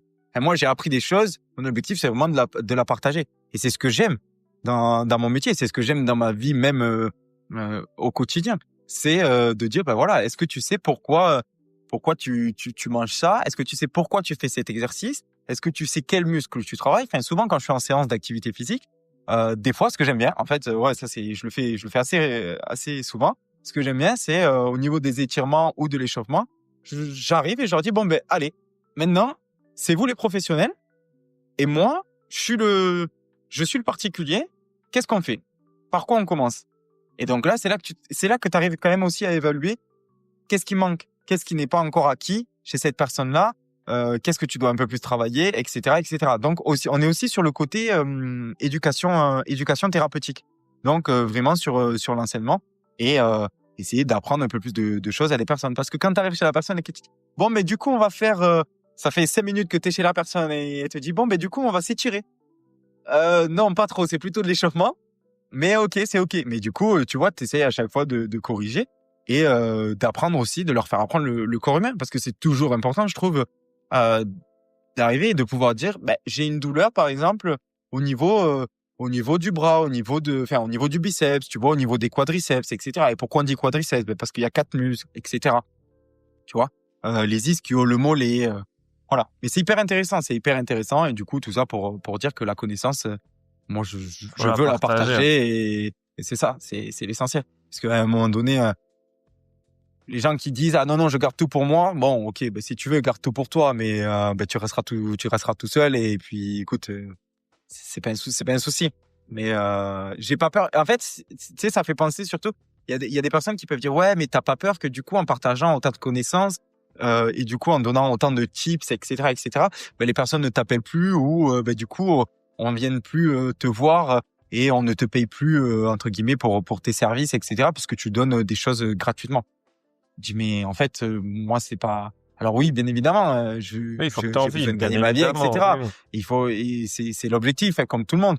Mais ce que tu donnes, c'est ce que tu donnes à tout le monde. Après, si t'en veux plus, c'est que des tips et c'est que des conseils grand Oui, grand public. voilà, grand Tu public. vois, Après, c'est pas grand ciblé public. vraiment sur ta C'est pas problématique. ciblé Et voilà. sur ta problématique. Tu vois, par exemple, je vais te dire quelque chose sur. On sait que tu parlais d'une personne que tu connais qui va avoir une diététicienne tous les 3 mois et tu disais que c'était quand même assez long 3 mois. Mais alors ça, je sais pas parce que du coup c'est pas mon milieu. Mais moi déjà, je déteste parler de régime. Je préfère parler de rééquilibrage alimentaire parce que les gens quand ils voient le mot régime, ils voient Là, c'est péjoratif. Ouais. ils voient contrainte. Ouais, voilà. Et c'est que des contraintes et surtout c'est que je me contrains et du coup je m'interdis certaines choses. Alors que le rééquilibrage alimentaire, tu comprends ce que tu manges en fonction de tes besoins du quotidien et ça c'est complètement différent. Totalement, Déjà, ouais. de un. Je suis d'accord. Et en même temps, tu gardes le côté plaisir. Et c'est ce qu'il faut garder. Parce que je vais pas te dire que je mange jamais de pizza, je mange jamais de chocolat, pas du tout. C'est pas vrai. Mais du coup, j'arrive à faire ce que j'appelle moi du 80-20. 80% où je mange bien et ça me plaît. C'est pas une contrainte pour moi d'avoir de la couleur dans mon assiette. C'est même ce qui me plaît le plus, tu vois. Et manger tout le temps varié, c'est génial en fonction des produits de saison. Mais j'ai aussi 20% où je me fais plaisir. Oui, il faut manger 80% de ce que ton corps a besoin pour vivre, survivre, performer pour certains même. Et après, 20% de plaisir, quoi. Voilà, tout simplement. Ouais, c'est ça, c'est exactement ça. Parce que le plaisir te permettra, ces 20%-là te permettront de garder tes 80% intacts. Alors que si tu fais 100%, je peux le dire, hein, parce que moi, du coup, je l'ai fait, par rapport sur l'alimentation, j'ai eu une très mauvaise expérience par rapport à ça. J'ai essayé de faire un régime aussi, mais plutôt tout ce qui était cétogène, donc où je coupais clairement tout ce qui était glucides, je mangeais que de la protéine et du coup Lipide, et ouais. du coup de la lipide. Et après, je mangeais que de la salade, quoi. Donc tu vois. Et par contre, j'avais ce qu'on appelle un cheat meal. Donc j'ai déjà le cheat meal, donc c'est un repas plaisir. Donc il faut savoir que mon repas plaisir se remplaçait par une journée plaisir. Et j'en suis même arrivé à un moment où du coup j'avais des troubles du comportement alimentaire où je me levais le jour du cheat meal, en fait, je me levais à 2h du matin et je me faisais un gros bol de céréales, tu vois, et je me disais je mange et après je sais que demain je repars à zéro. Mais je me suis réveillé le lendemain, je me suis dit mais Lucas, tu fais n'importe quoi. Tu fais complètement n'importe quoi, tu t'arrêtes de suite et ça tu retrouves un rééquilibre. Donc heureusement que je l'ai arrêté rapidement avant que ça devienne une routine.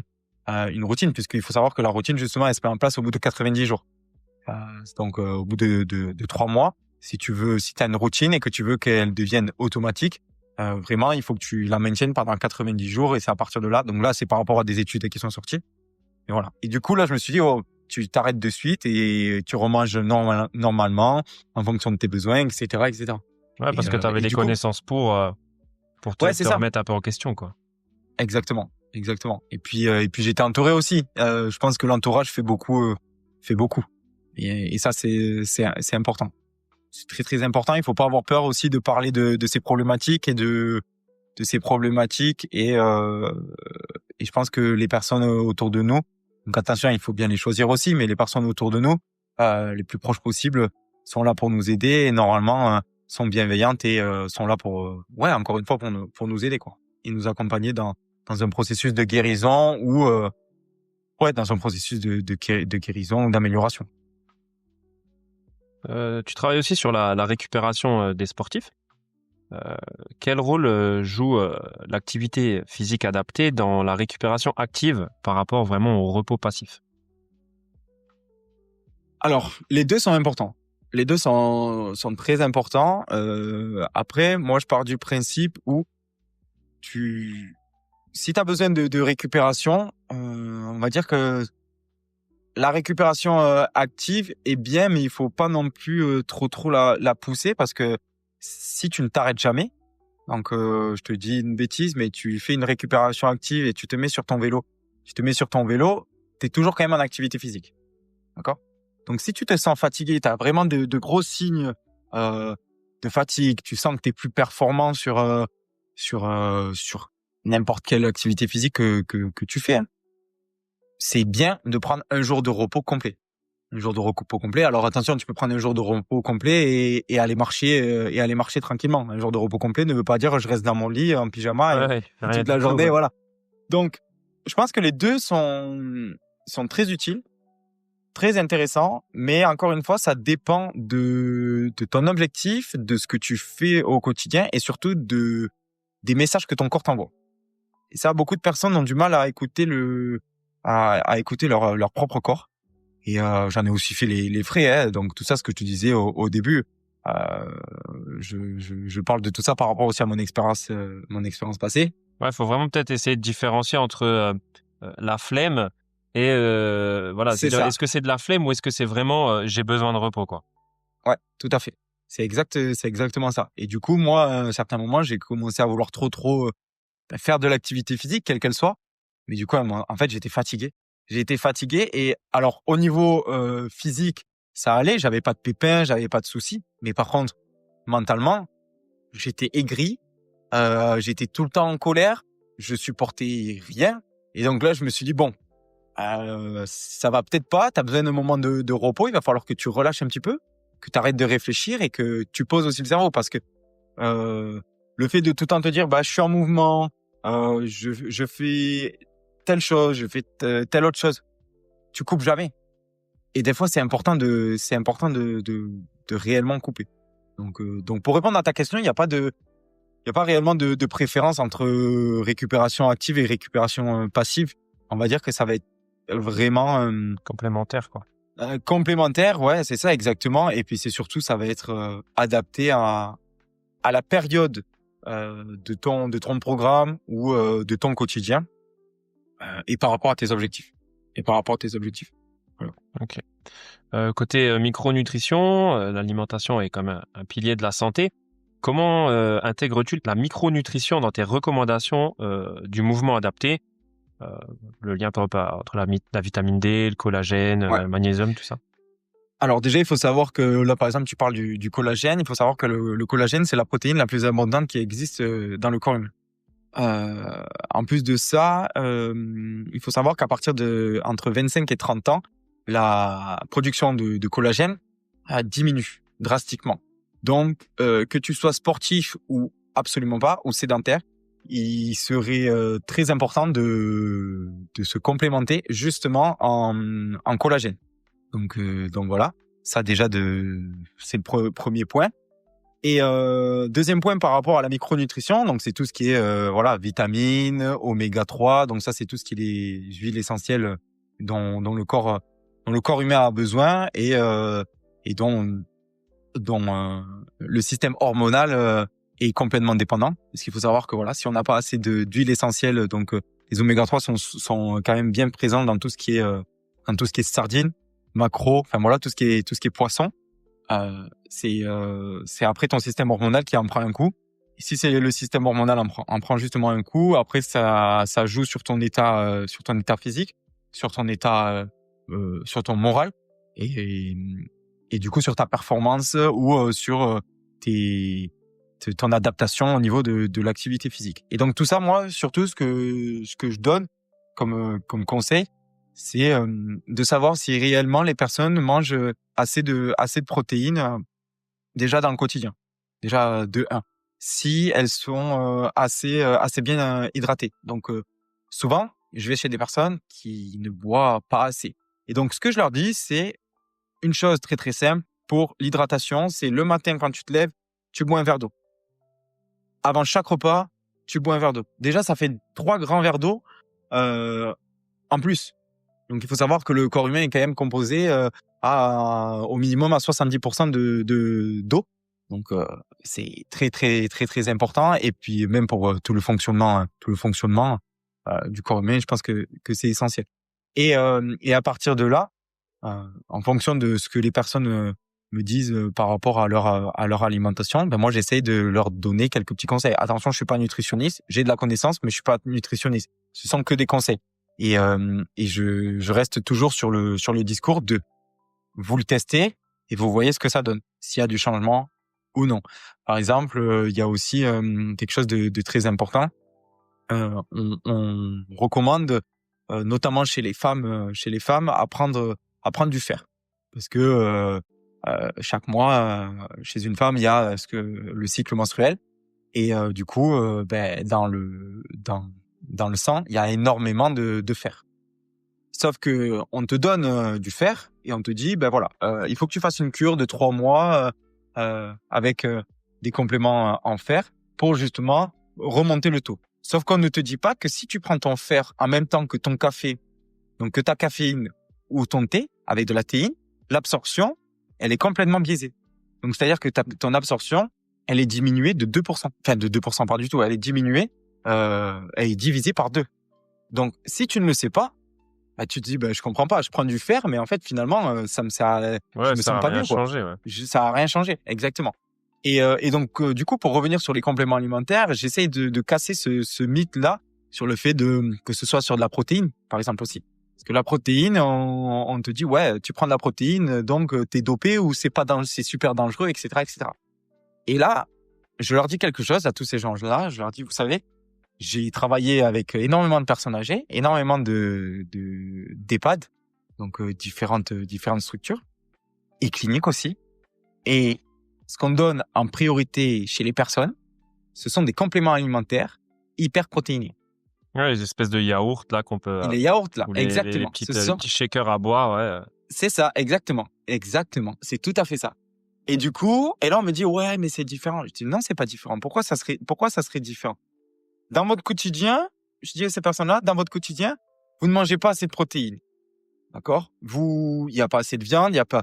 Donc ça peut être des protéines animales ou des protéines végétales. Ça c'est au bon vouloir de chacun. Par contre, il faut manger des protéines. Ce qui est hyper important, c'est protéines, glucides, lipides. S'il y a pas ces 3 composantes dans ton plat, pour moi c'est pas quelque chose d'équilibré. D'où le fait de dire si tu ne veux pas rajouter, parce que on part aussi sur une question de maintenant au niveau de la société dans tout ce qui est végétarien, végétalien, enfin voilà, je connais pas trop la différence, mais du coup on essaie de manger de moins en moins de viande ou de protéines animales, sauf que faut savoir qu'on est des carnivores et que à un moment donné on a besoin de manger de la viande et du coup je leur dis il y a de la complémentation qui existe via les protéines. Mais ça reste toujours quelque chose de très difficile à entendre et à accepter. De dire, je prends de la protéine. Et du coup, j'inverse la situation. Et ce que je dis, c'est, donc du coup, vous préférez prendre un bon chocolat chaud le matin avec un croissant ou un pain au chocolat, plus un jus d'orange. La plupart, c'est ça, qu'on se le dit. Chez beaucoup, c'est ça, bol de céréales. Notamment en France, voilà, c'est ça, bol de céréales, c'est ça. Ouais. Mais pourquoi? Mais parce qu'on en parle. Parce qu'on fait qu'en parler, parce que c'est bon aussi, il faut dire ce qui est, parce que dans l'industrie alimentaire, ils sont très très forts. C'est bon, mais c'est surtout facile. Je trouve que c'est facile. Tu prends ton bol, tu mets tes céréales, tu mets ton lait, c'est terminé. Tu sors ta viennoiserie ou ton paquet de gâteaux, c'est terminé. Alors que se préparer des œufs, se faire cuire une tranche de bacon, faire une petite salade de tomates, des choses comme ça, tu vois, ça prend du temps et on en revient toujours pareil, les gens veulent de la facilité. La facilité, et c'est ça, et puis c'est le matin. Alors attention, ce que je dis, ça reste aussi des conseils, mais quand tu as une vie de famille et que tu as plus le boulot, etc., tu te lèves le matin, tu dois préparer tes 2-3 enfants, tu dois les amener à l'école, tu priorises tes enfants pour qu'ils déjeunent. Toi, en même temps que tu te prépares, eux, ils sont en train de se faire un bol de céréales, voilà, ils sont un peu plus autonomes. Toi, t'as pas eu le temps de déjeuner, qu'est-ce que tu fais? Tu t'arrêtes à la boulangerie. Ouais, mais c'est là où justement il faut mettre en place. Moi, je dis toujours, faut anticiper. Je suis d'accord. Voilà, les petits déj, moi je les prépare sur 3-4 jours. Les repas idem. T'as pas la flemme, ça te prend 1h30, on va dire, pour 4-5 repas. Et au moins t'es pas tenté par j'ai rien qui est pris, il faut que j'aille au fast-food, faut que j'aille au truc. Ouais, non, c'est prêt, tu sors. C'est à consommer tout de suite. Alors ça prend un peu de temps en amont, mais quand tu dois te prendre 1 heure tous les jours pour cuisiner, ou alors 1 heure pour 1h30 pour 5 jours, je suis désolé, pour moi t'as pas d'excuse, quoi. Je suis d'accord. C'est qu'une question d'excuses et d'adaptation du quotidien. Par exemple, tu vois, moi, les matins, bon, j'ai plusieurs petits déjeuners, mais tu vois, tu peux te faire, je me fais un yaourt fromage blanc à 0% de matière grasse. Je rajoute quelques noix de cajou, quelques amandes ou des graines de chia. Voilà, pour tout ce qui est bon oléagineux et bonne source de lipides. Voilà, bonne source de graisse. Donc après, attention, faut pas non plus en exagérer parce que, pour petit rappel, du coup, donc il y a tout ce qui est macronutriments, donc glucides, protéines, lipides. Donc, en termes de calories, on est à 4 calories pour 1 gramme de protéines et 1 gramme de glucides. Et on est à 9 calories pour 1 gramme de lipides. Donc, c'est pour ça que ça monte très, très vite quand on utilise de l'huile d'olive, du beurre, enfin, tout ce qui est matière grasse, quoi, crème, etc. Mais même des etc. trucs tout simples. Là, dans mon petit déj, je me suis dit, qu'est-ce que je peux mettre comme topping? Je suis parti sur de la noix de coco râpée. Bah alors, écoute. C'est hyper calorique. Non, mais... Ah ouais. Écoute, c'est là où justement, moi je dis toujours, traquer ses calories, c'est important parce que ça te permet de voir. Toi, tu dis ouais, je mange bien je mange sain, je mange des bons trucs. Ouais. J'ai un collègue, il tapait des paquets d'amandes les pauses de nuit parce qu'il disait ouais, mais les amandes c'est sain. Ouais, mais 3, 4, mais 5. pas en surconsommation. Mais un paquet complet, non, c'est plus ça là, c'est un délire. Et du coup, donc j'ai pris ma noix de coco râpée. J'ai mis une cuillère sur mon fromage blanc. Je me suis dit, tiens, ça va mettre un petit topping. Donc, j'ai compté cette cuillère, machin. Je l'ai rentré dans mon appli de calories. Et là, j'ai vu 100 calories. Je me suis dit... Pour la petite cuillère. Pour la petite cuillère à café, quoi. Là, je me suis dit, ah ouais, bon, maintenant, je peux plus l'enlever. Tant pis. Et c'est là que t'as des gens qui vont te dire, mais en fait, mon gars, prends une cuillère de Nutella, ça sera mieux. Hein. Bah ouais, non, bah ouais. Non, en extrapole, mais du coup, parce que du coup, en termes de macro, tu vois, ça fait beaucoup pour la faible quantité, ouais. Volume, et en termes de satiété, on n'y est pas du tout, quoi. Alors, il y en a pas du tout. Mais par contre, en termes de de micro, par contre, là, t'as de meilleures données. Ouais, bien sûr. Tu vois. Mais et du coup, bah mais oui, c'est vrai que du coup, il faut se rendre compte. Mon sachet de noix de coco râpée, bah il est encore en bas, quasiment tout neuf dans mon placard et bah je l'ai plus jamais réutilisé, quoi, parce que je me suis dit ouais non. Bon, après, tu peux l'utiliser par exemple quand tu fais des petits gâteaux. Ouais, voilà, ça va un être petit topping, voilà pour les fêtes de Noël, faire des spritz, ouais, voilà, comme exactement, ça, sur ta bûche, exactement. Puis voilà, là, pour revenir sur l'alimentation, ce que je disais, moi, tu vois, je me fais des pancakes le matin, des pancakes protéinés. Et du coup, c'est hyper facile pour moi parce que du coup, en fait, j'ai même pas à réfléchir. Je prends ma banane, je la coupe en petites rondelles, je la mets dans mon blender, je mets 3 œufs, tu mets entre 50 et 100 grammes de flocons d'avoine par rapport à tes objectifs ou si t'en mets un peu plus ou tu fais le déjeuner pour tout le monde. Et tu mixes et basta, quoi. Et après, si tu veux rajouter de la protéine parce que t'en as besoin d'un petit peu plus, sachant qu'il y a quand même déjà 3 œufs, c'est déjà pas mal. Et tu vois, tu mets un peu ta poudre et voilà, c'est pas un souci. Mais je veux dire, et puis les pancakes, ça te prend 10 minutes à faire. Tu vois? Donc, qu'est-ce que c'est? Il vaut mieux prendre 10 minutes de plus. Je pars du principe, au moins, il vaut mieux prendre 10 minutes de plus et avoir un bon déjeuner qui te tienne réellement sur toute la matinée pour pas avoir ton pic de glycémie. Parce qu'il faut savoir que quand après tu prends du jus d'orange ou tes bols de céréales, alors ouais, t'es content, hein, c'est ta première heure, tu dis, ouais, j'ai bien mangé, je suis content, je suis bien et tout. Sauf qu'après, au bout de 1 heure, donc t'arrives à 9 heures ou 10 heures au travail, ou même à l'école, mais ton pic de glycémie, il tombe direct. Donc, tu stockes tout ce que tu viens de manger. Donc, ça se stocke en plus sous forme de gras. D'accord? Dans le corps humain, puisque tu vas pas l'utiliser. Ce sont des réserves, du coup. Et en plus de ça, t'as la dalle. À 10 heures du matin, t'as la dalle. Parce que, du coup, t'as pas mélangé les trois sources de glucides, lipides et protéines. Et donc, l'assimilation, elle est beaucoup trop rapide. Voilà. Mais le problème de tout ça, c'est qu'après, on est dans une société de surconsommation et de rapidité aussi. Il faut aller toujours plus vite.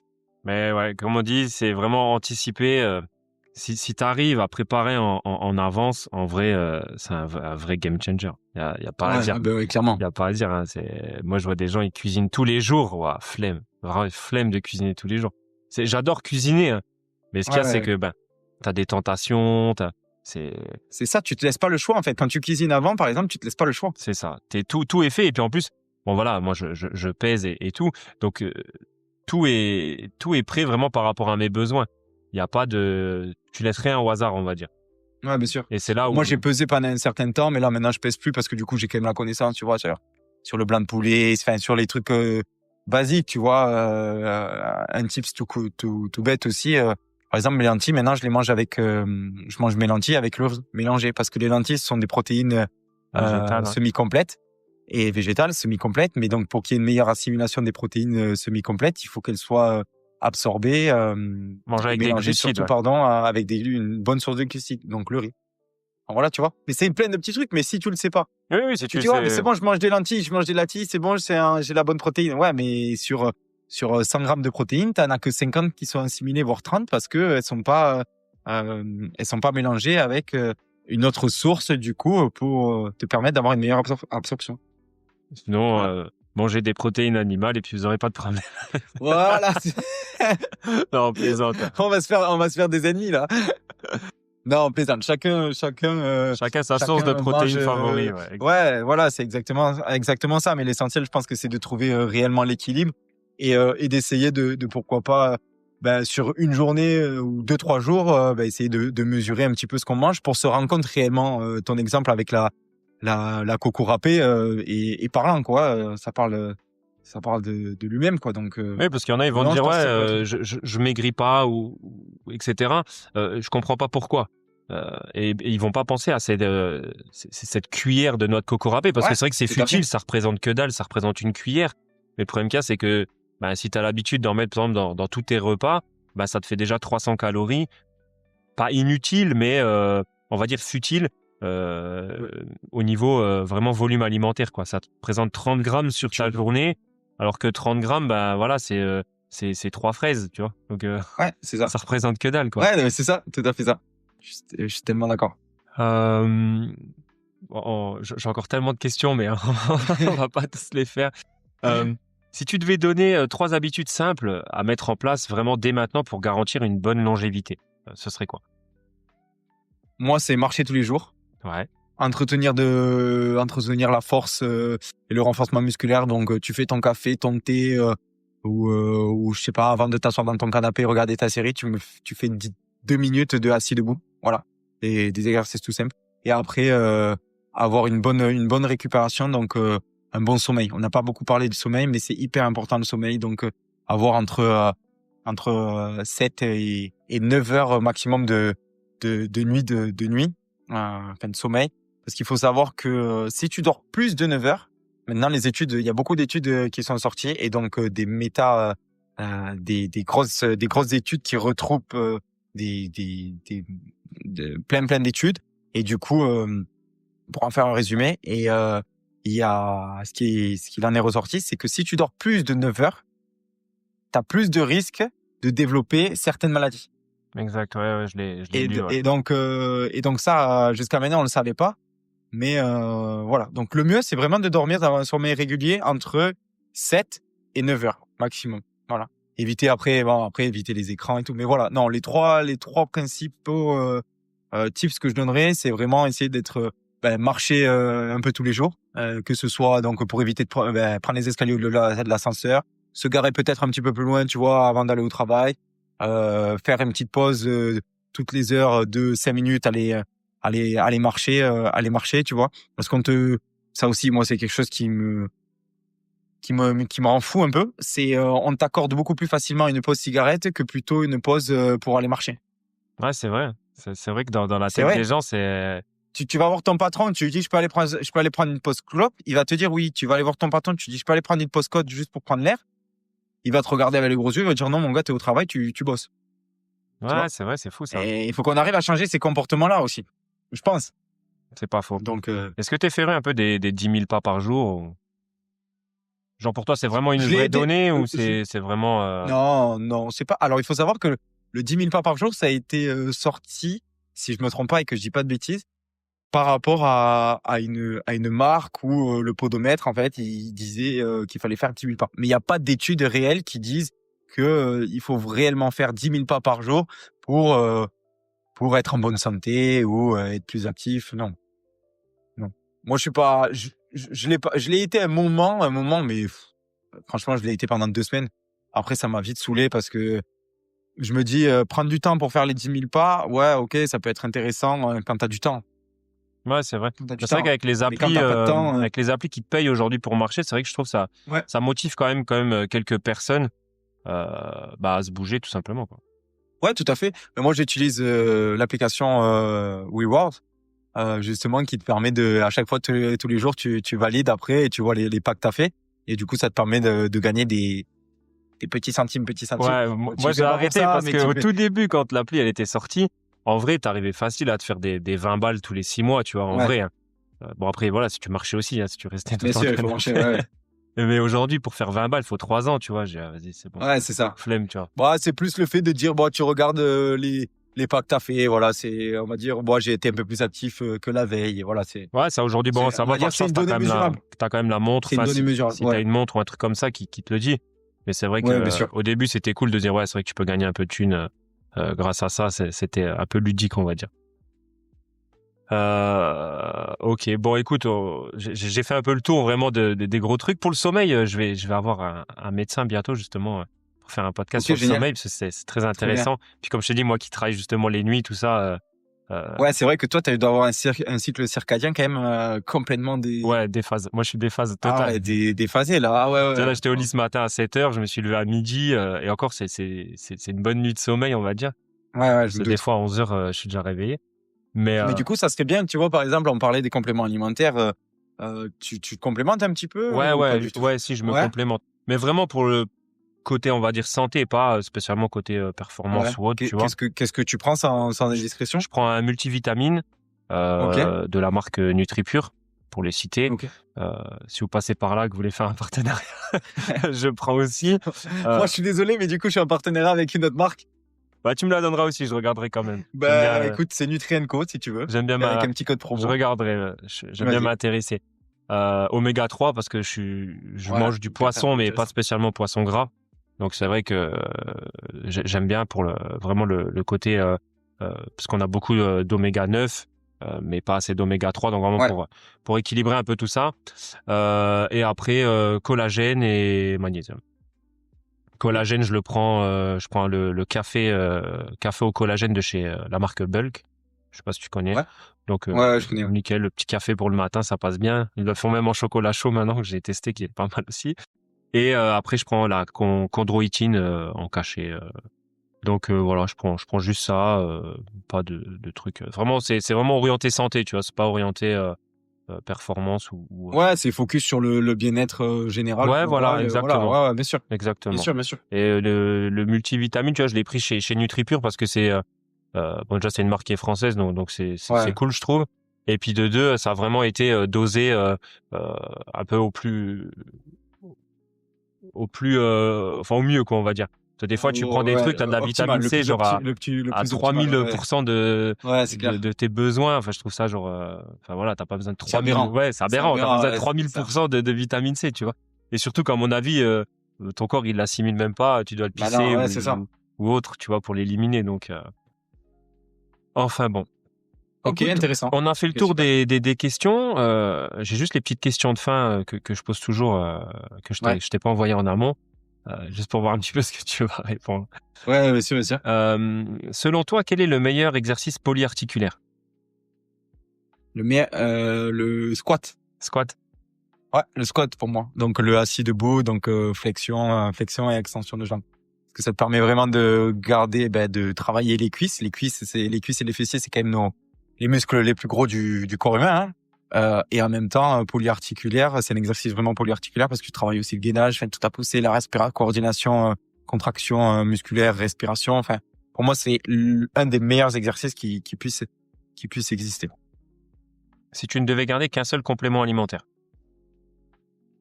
Un seul complément alimentaire? Ouais. Je pense que je prendrais le collagène. Ok. Bon, toi, ça va encore. Tu t'as dit 27 ans, donc ton corps en produit. Ouais, ça va. Je suis encore dans la tranche où j'en produis, mais je dirais le collagène.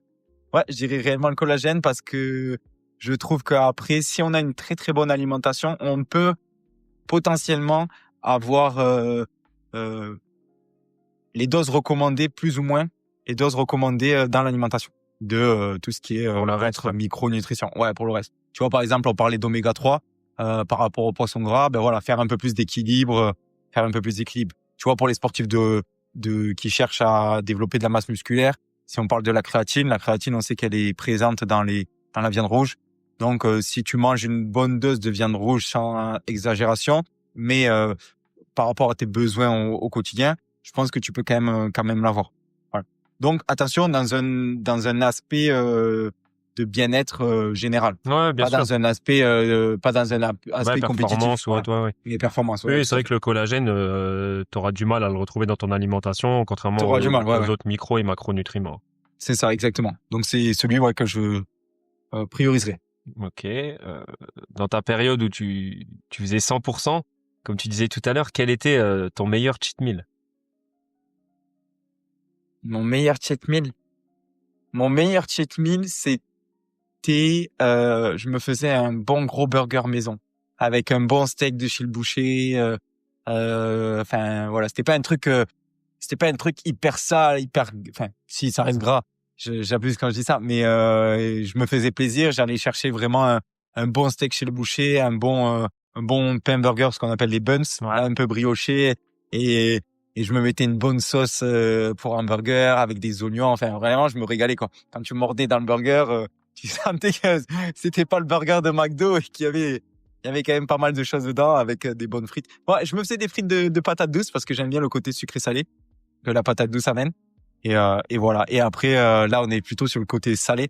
Et le bon gros cheat meal en dessert, par contre, c'était tiramisu. Ah, C'est la mon base. dessert préféré. Bon, maintenant, Le tu m'as donné tiramisu, faim avec tout ça. Ah ouais. Moi aussi, là, quelle heure il est là? C'est que 3h20, c'est pas encore l'heure du goûter. Ah non, c'est clair. En plus, moi, j'ai pas mangé encore.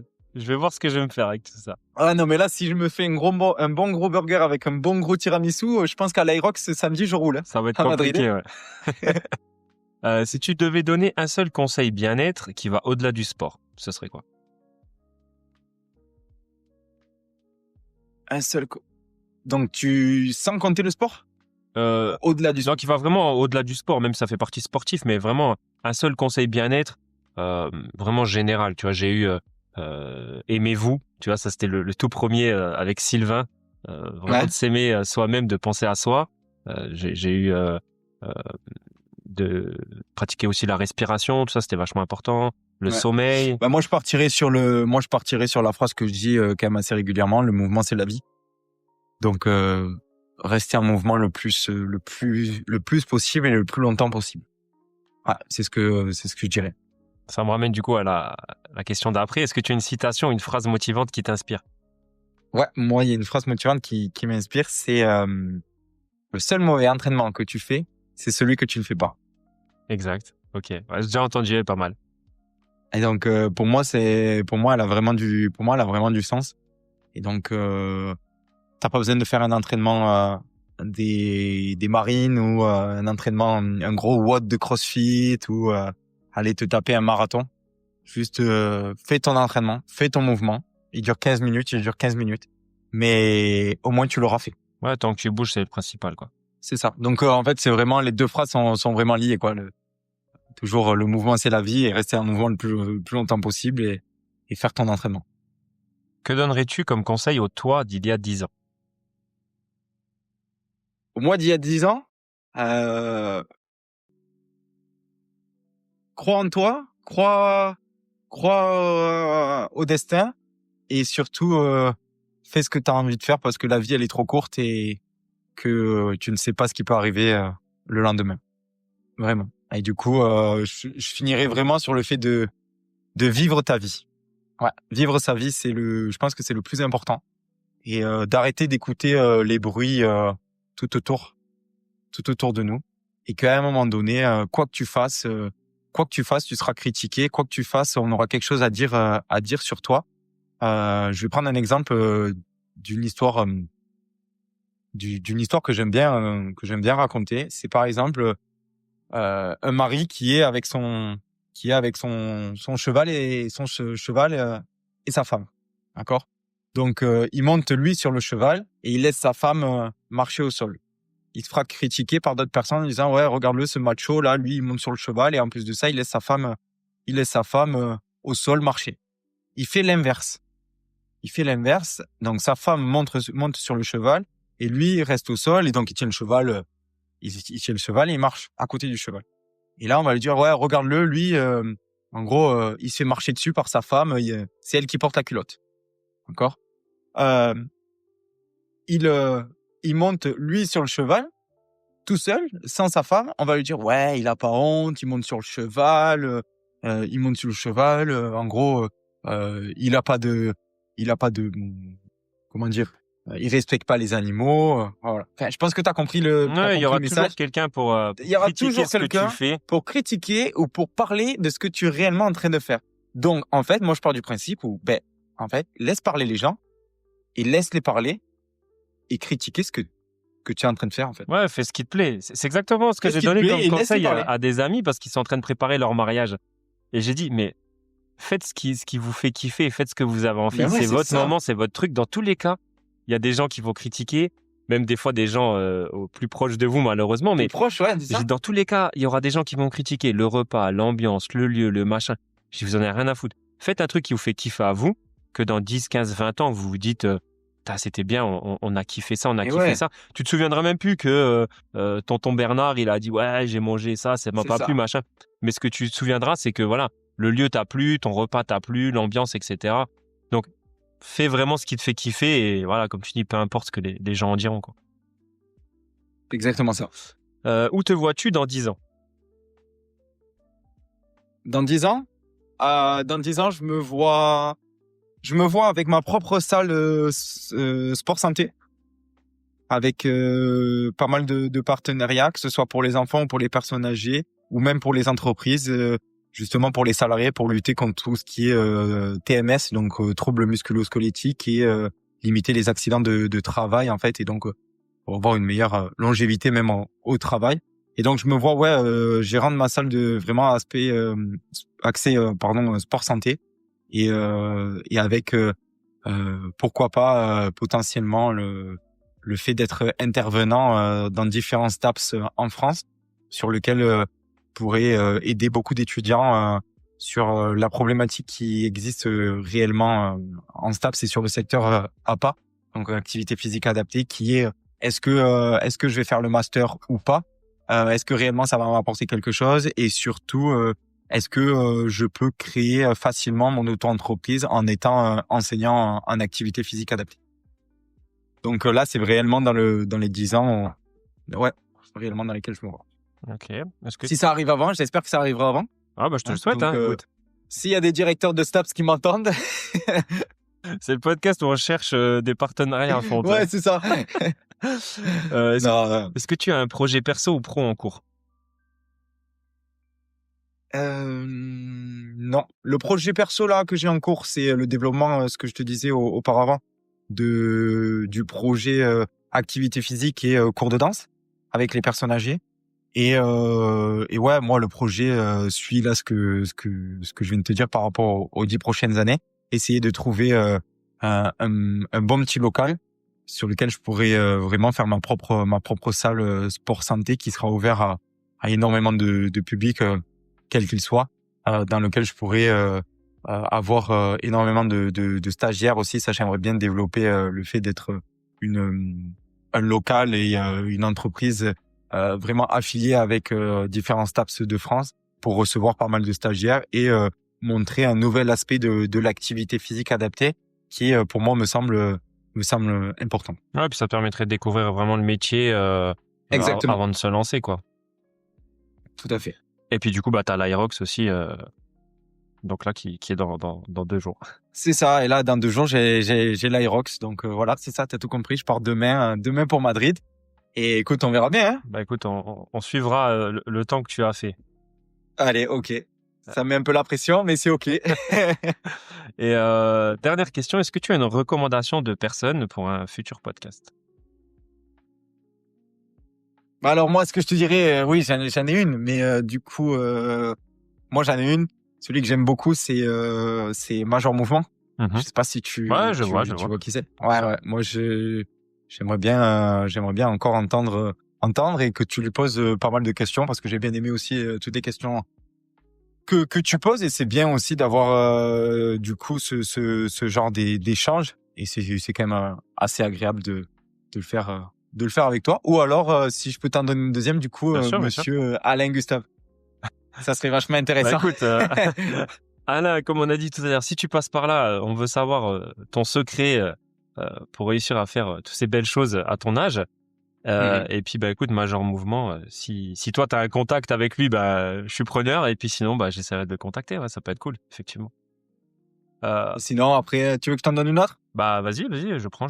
Sinon, après, ça pourrait être intéressant. J'ai un confrère à moi, enseignant en activité physique adaptée, du coup, qui est Axel Santé sur les réseaux, où ça pourrait être intéressant aussi d'avoir sa vision sur l'activité physique. Et donc voilà. Donc si tu veux, après, je pourrais t'envoyer ses coordonnées et voilà, tu pourras peut-être le contacter. Pas de souci. Ça pourrait être intéressant. Je tenterai ça. Ne quitte pas le podcast. Je vais le clôturer ici. Et puis, on se retrouve tout de suite. Écoute, Lucas, merci beaucoup pour toutes ces réponses et pour ton honnêteté. Et puis, vraiment, de nous avoir fait un petit peu découvrir ce qu'était l'APA. Et puis, je te dis à bientôt et merci encore. Merci à toi pour tout ça, pour cet échange très très sympathique et d'avoir fait ta connaissance. Et écoute, au plaisir d'aider au moins, comme on le disait depuis le début, une personne de plus par rapport à la veille. Exact, avec plaisir, à plus. À plus. Et voilà, c'est la fin de cet épisode avec Lucas. Un grand merci pour ta clarté et pour avoir démystifié l'activité physique adaptée.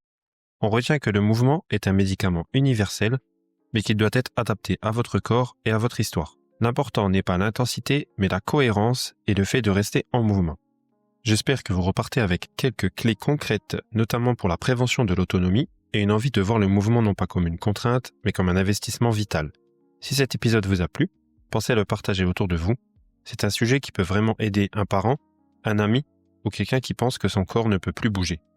Laissez-moi 5 étoiles et un commentaire sur votre plateforme préférée. D'ici là, on reste focus et on enclenche le changement.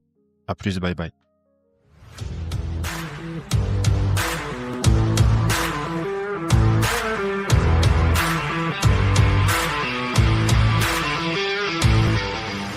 Focus Podcast.